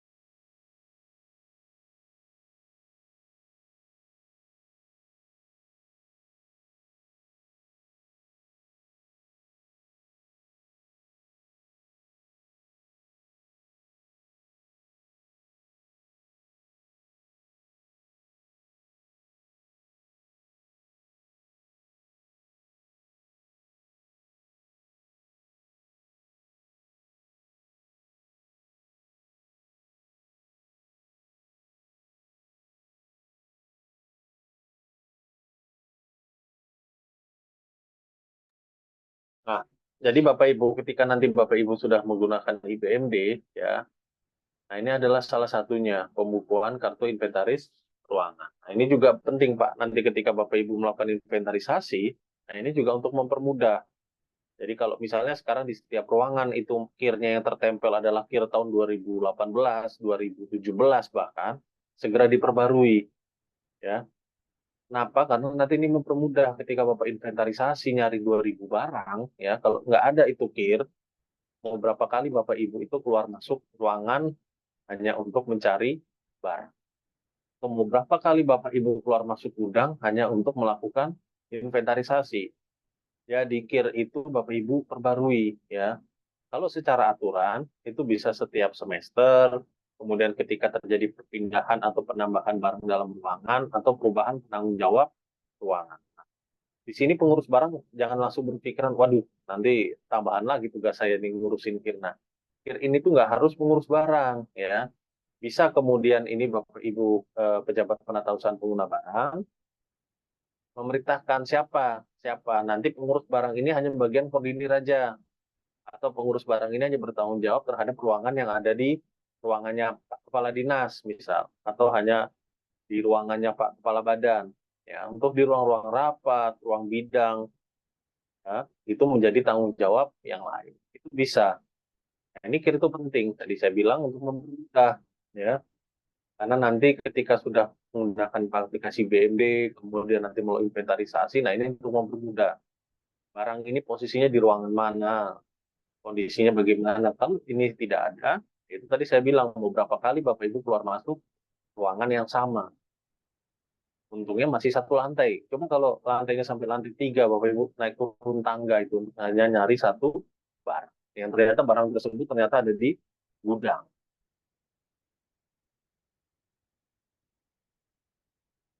Kemudian ada juga pembukuan pengamanan. Ini yang juga penting dalam proses penatausahaan. Pembukuan BMD atas pengamanan dilakukan terhadap pengamanan administrasi atau penggunaan atau pemakaian BMD berupa gedung dan atau bangunan dan peralatan dan mesin.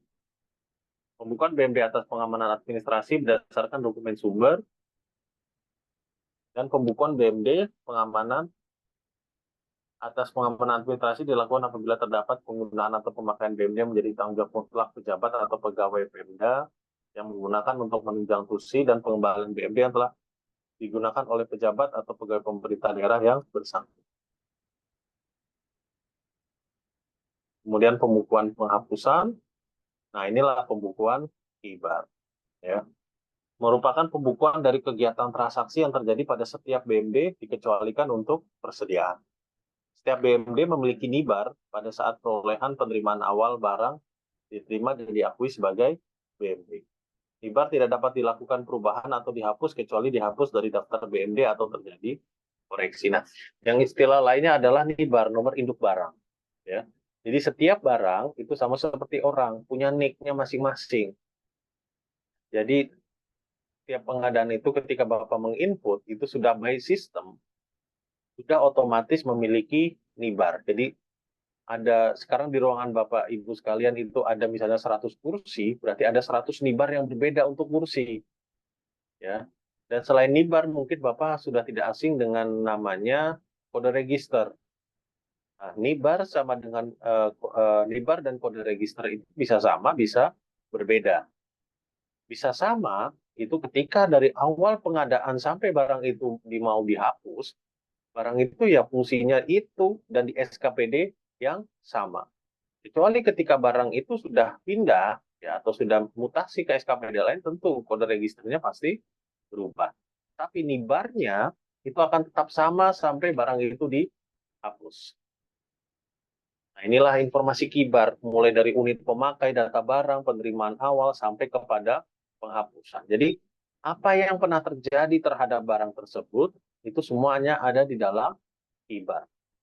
Jadi, kemanapun Bapak nanti pindah atau promosi, sudah tidak lagi takut dihubungi oleh penerus Bapak atau oleh atasan Bapak yang dulu.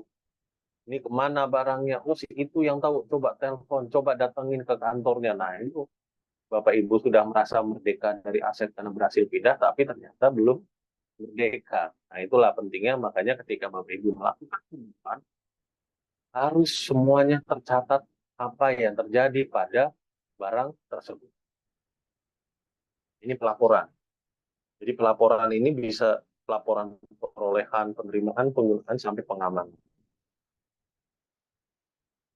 Laporan dari aplikasi nanti ketika ya bagaimana, kemudian apa yang harus diisi, tapi ini semua sudah ada di dalam aplikasi.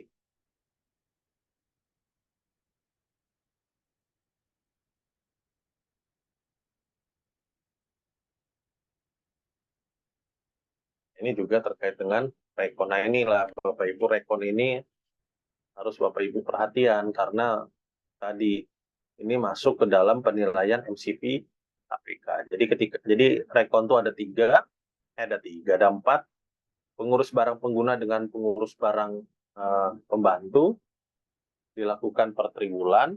Kemudian pengurus barang pengguna dengan pengurus barang pengelola ini juga per triwulan, yang sekarang mungkin lagi diworo-woro ini oleh Pak Kaban, Kabid, dan juga bidang aset. Karena inilah pemenuhan MCP KPK. Ini seharusnya sudah masuk ke triwulan keempat nanti ini akhir tahun. Kemudian ada juga rekon antara pengurus barang pengguna dengan pelaksana akuntansi pada pengguna barang tiap semester, dan ini juga rekon antara pengurus barang pengelola dengan pelaksana fungsi akuntansi di BPKAD juga dilakukan per semester. Nah, inilah rekon. Nah, itu Bapak Ibu gambaran terkait dengan aturan dan regulasi terkait dengan Permendagri 47. Apa yang nanti Bapak Ibu pelajari dari penggunaan aplikasi, ya lingkupnya ini. Ya. Tinggal nanti Bapak Ibu bertanyakan, Pak, kalau kami mau reklas, menunya apa? Pak, kalau kami mau penginputan, kalau dokumen sumbernya kwitansi, caranya gimana? Nah, itulah. Jadi itu yang bisa Bapak Ibu diskusikan. Jadi secara aturan tuh harus ada dokumen sumber, Pak. Ya, dokumen sumbernya ini. Itu bagaimana? Nah, itulah yang akan Bapak Ibu banyak pelajari. Mungkin selama sebulan, 2 bulan ke depan, nanti juga pasti dari bidang aset juga ini akan terus-terusan membiasakan Bapak Ibu. Jadi ketika Bapak Ibu nanti sudah mendapat aplikasinya user dan password, harus sering digunakan, sering dicoba. Karena kalau aplikasi itu tidak digunakan, nanti lupa. Ya. Jadi aplikasi BMD merupakan aplikasi wajib bagi Bapak Ibu sekalian di pengurus barang maupun di selaku pengurus pengurus barang. Nah, ini juga harus Bapak biasakan. Jadi harus Bapak biasakan sama seperti ketika Bapak Ibu menggunakan aplikasi Instagram, TikTok, ya, Shopee, ya. Sama seperti mereka kan dulu Bapak Ibu gaptek loh, tapi karena biasa digunakan jadi udah biasa posting-posting atau scroll-scroll udah tanpa diajarin anak Bapak Ibu sekalian itu udah bisa, ya itulah karena terbiasa. Jadi perlakukan aplikasi BMG itu sama seperti mereka karena ini merupakan aplikasi yang akan mempermudah pekerjaan Bapak Ibu. Jadi nggak perlu lagi Bapak Ibu pusing bikin laporan.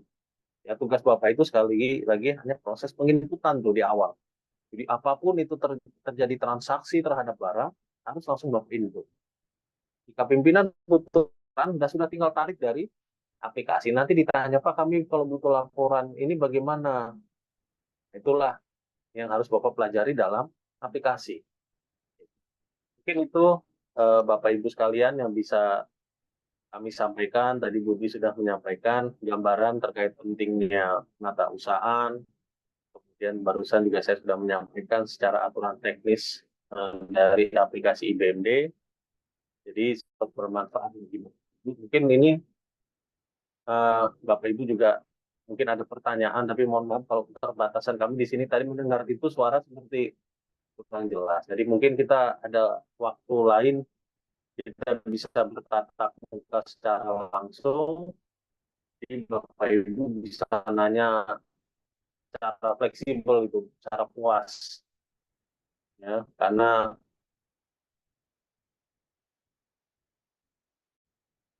keterbatasan waktu. Jadi mungkin kita bulan Agustus kalau nggak salah jika bisa tatap muka dan kita lebih bisa fleksibel lagi. Mungkin itu mohon izin Pak Kaban yang bisa kami sampaikan. Selanjutnya kami kembalikan ke MC. Terima kasih. Ya, baik, terima kasih Mas atas materinya. Kami akan hapus gambarnya untuk Mas. Izin Mas, kita satu pertanyaan aja, boleh? Tadi Mas satu pertanyaan boleh? Oh, boleh Pak, silakan. Ya, baik. Bapak Ibu satu pertanyaan dari materi Mas tadi. Silakan. Ada yang mau ditanyakan? Ada? Atau Mas? Oh, ada. Ya. Dari mana itu? Naga Trans. Ya, bagi Mas ini ada pengurus para dinas tenaga kerja. Boleh. Terima kasih. Ibu saya langsung saja. Tadi sempat materi terkait misalnya ada PPD yang hilang, kemudian kita menetapkan laporan pengisian. Nah, yang saya ingin tanyakan bagaimana dengan proses PPD yang hilang akibat bencana alam, misalnya banjir, kebakaran, atau sejenisnya yang mengakibatkan PPD itu hilang dan tidak bisa ditemukan lagi. Saya kira cuma itu saja. Sekian, assalamualaikum warahmatullahi wabarakatuh. Ya, baik, satu pertanyaan saja di sesi ini tentang hilangnya barang milik daerah akibat bencana. Ya, kalau misalnya tadi Mas menjawab. Ya, berarti hilangnya karena bencana ya, Bu. Kebakaran atau apa tadi yang saya dengar, Pak? Iya, kebakaran. Iya, kebakaran. Kebakaran. Nah, jadi ini, Bu. Jadi kalau misalnya Ibu mau menghapus nih ya, berarti BMD yang terdampak karena keadaan kahar. Ya, itu di dalam Permendagri 19 sudah diatur, Bu. Jadi penghapusan karena sebab lain. Sebab lain itu hilang kecurian, mati susut untuk hewan, kemudian tadi karena keadaan kahar dan hasil tindak lanjut inventarisasi. Nah, Ibu ketika mau menghapus nih, Bu, ya, karena musibah kebakaran, nah Bapak, Ibu tadi dasarnya adalah penghapusan karena sebab lain, karena keadaan kahar. Jadi Ibu list tuh, apa saja barang BMD-nya yang terdampak, yang terbakar, nah Ibu list mana-mana saja yang terdampak, kemudian Ibu usulkan untuk dapat persetujuan penghapusan dari kepala daerah. Jadi itu ada di Permendagri 19, Bu. Ibu buka di penghapusan sebab lain, ya. Nah, itu sebab lainnya adalah karena keadaan kahar atau force major. Kalau dulu istilahnya force major, tapi di Permendagri 7 istilahnya adalah dihapus force major jadi keadaan kahar. Ya, keadaan kahar tadi bisa kebakaran, longsor, banjir, atau termasuk juga kerusuhan. Lalu misalnya ada kerusuhan misalnya, kemudian BMD kita mungkin dijarah atau kemudian juga terdampak karena keadaan kerusuhan tadi juga bisa dilakukan penghapusan. Jadi Ibu cukup tadi suratnya adalah permohonan dari pengguna dan juga surat pernyataan dari pengguna, kemudian dari instansi terkait yang menyatakan bahwa memang benar terjadi keadaan kahar, Bu. Kalau kebakaran misalnya mungkin BPBD ya, buat keterangan bahwa benar pada tanggal sekian telah terjadi kebakaran di kantor dinas apa. Jadi ada surat pernyataan dari instansi berwenang terkait. Ya, kalau misalnya tadi kebakarannya apa dinas damkar mungkin yang menaungi tersebut, atau kalau misalnya damkar di bawah BPBD berarti dari BPBD ya, penanggulangan bencana. Nah, jadi ada surat keterangan itu, Bu. Nah, diusulkanlah pada kepala daerah untuk dilakukan penghapusan. Seperti itu, Bu, kalau mau melakukan penghapusan karena kebakaran tadi. Nah, ini sebenarnya juga apa namanya enak, Bu. Ya, dalam arti mungkin Ibu punya masalah BMD hilang tidak diketemukan, ya. Bisa aja kalau Ibu mau katakan itu juga akibat dari kebakaran. Ya. Tapi kalau memang Ibu mau berfokus pada yang terdampak, ya nggak apa-apa. Ibu list itu apa saja yang terdampak kebakaran, laptop, AC, kipas, meja, kursi, semua Ibu list. Apa saja BMD yang terdampak kebakaran. Mungkin itu, Bu, jawabannya. Mungkin kalau ada yang mau bertanya lagi, Bu. Jawabannya. Dan kita coba untuk saja ini berarti materi hari ini telah selesai. Kemudian terima kasih bagi Dewi dan Pak Dimas yang telah memberikan materinya terkait permulaan BMD. Baik, kalau itu kita berlaku selain untuk itu semua dan semua kebutuhan yang terjadi hari ini. Terima kasih Pak Dimas Ibu Dwi sudah menggunakan waktunya untuk memberikan pemaparan. Ya, dan setelah isoman data itu masih ada satu materi dari Universitas Indonesia. Ya. Baik, Ibu selanjutnya kita lakukan bersama. Nanti kita umumkan ada 20 peserta yang akan menerima penghargaan terkait prestasi sebagai peserta paling aktif dalam mengikuti kegiatan pengelolaan bank milik daerah, pemerintah daerah, Kabupaten Makelor dan subsidi yang diselenggarakan oleh Direktorat BUMD dan BLUD dan BNPB Jenderal Bina Keuangan Daerah tahun 2024. Saat akan mengumumkan ada 10 dari mewakili sekolah, kemudian ada 10 juga dari OPD. Yang pertama kami akan umumkan penerima di sekolah. Semoga ada di sini.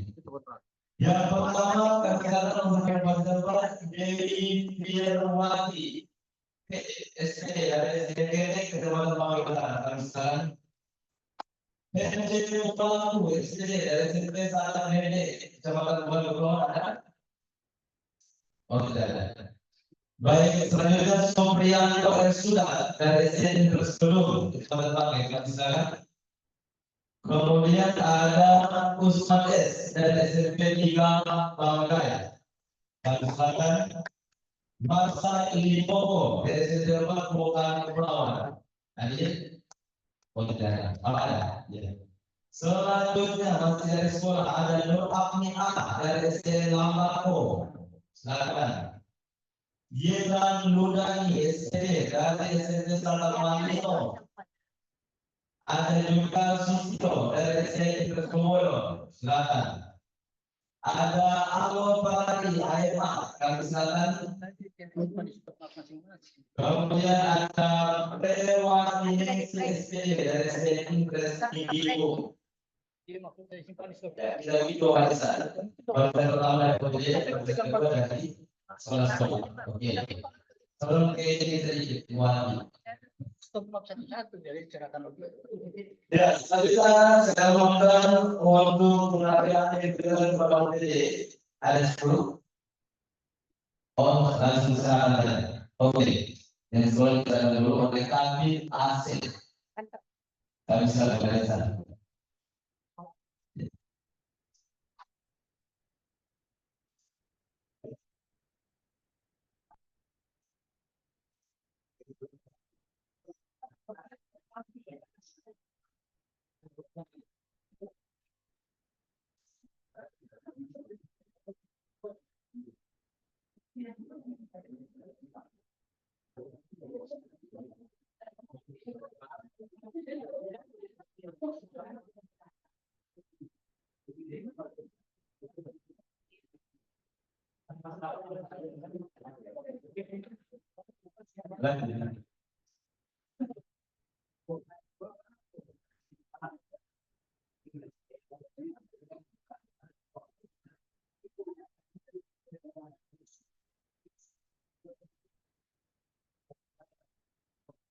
Nanti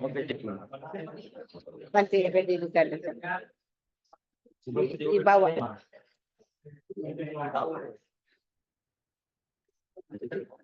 Oh ya, nanti gua sebutnya tadi urut ya. Nanti pas sebutnya itu Pak Amir baru nanti sebut satu di bawah.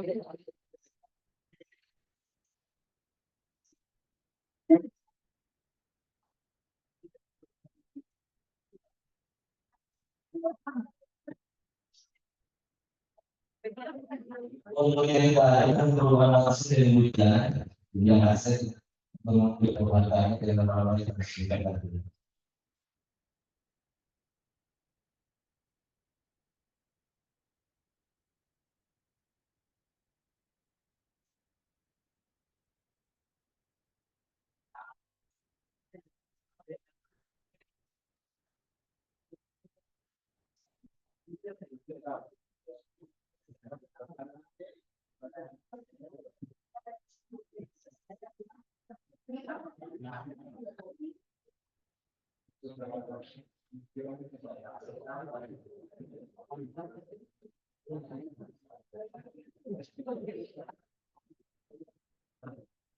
Sebelumnya pemeriksaan. Ya, sambil jalan pendalaman pengembangan dari sekolah-sekolah, kami akan mengundang untuk pengembangan dari OPD. Ada 10 juga. Yang pertama dari Iwan Wahyudi, sarjana ekonomi, Dinas PTSP Kabupaten Bangkalan. Sebentar. Dan selesai. Yang betul belum makan.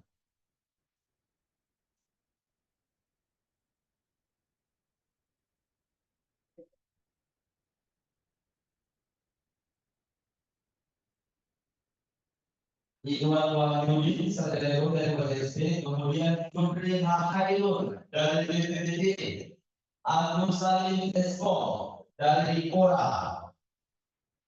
Silakan kepada sebutkan tadi Pak Iwan, Jupri, Agus Salim Nunung Wijayanti dari Dinas PUPR, Eko Setiawan bagian PDJ. Silakan. Ada yang mau tanya? Selanjutnya Bayu Setiawan dari Dinas Perikanan. Silakan. Ghazali BSE dari BKSD. Silakan. Ariana Ampire dari Rumah Sakit Umum. Saiful Lawende dari Disnaker Mas. Ambilnya boleh? Boleh? Dari Sekretariat DPRD. Di sini peserta yang tidak yang disebutkan dari dulu Boleh. boleh untuk diwakili Kasubag atau penyimpan barangnya untuk bisa menerima sertifikat.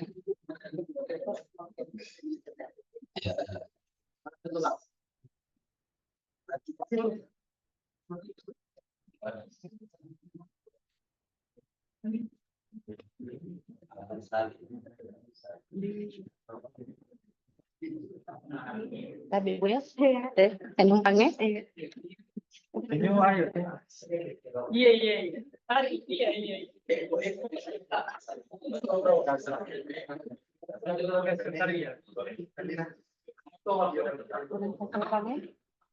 Mas.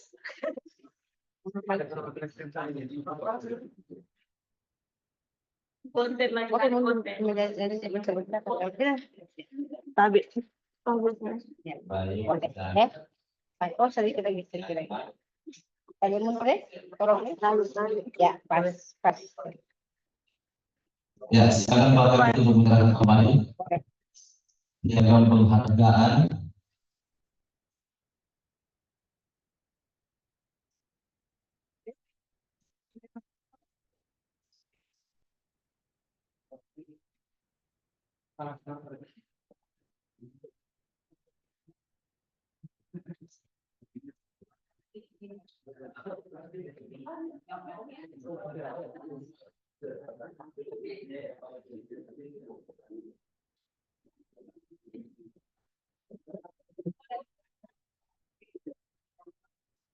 Bapak Ibu bersama saya silakan sampaikan bahwa selesai SOMA atau selesai dua materi tadi masih ada satu materi akan dilaksanakan pada jam 12. Ini program dalam sumber punya waktu jam 12 menit. Sebenarnya kalau ada waktu dari hari saat ini dari saat bisa supaya kita kembali lagi tapi kita ada eksekusi juga.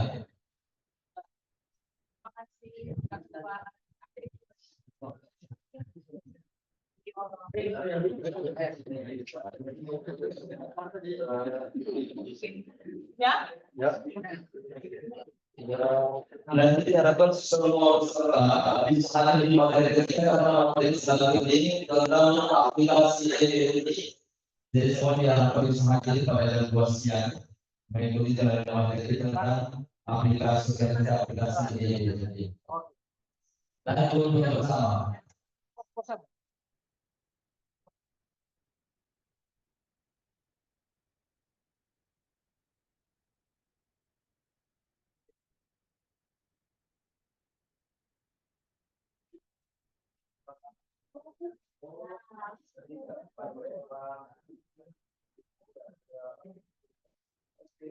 Ya, kami komitmen atau terima kasih pada asli yang menggelar dan mengharapkan dari perwakilan sekolah maupun OPD. Komitmen di korporasi yang memiliki dengan saat sampai beberapa kali kemudian pukul 12 kita akan kembali sama-sama di tempat ini. Tentunya dalam rangka pemaparan materi tentang aplikasi EGND yang akan dibawakan oleh narasumber dari Universitas Indonesia. Bapak terima kasih dan kami selalu untuk menikmati hidangan makan siang yang akan saya lakukan ini. Silakan.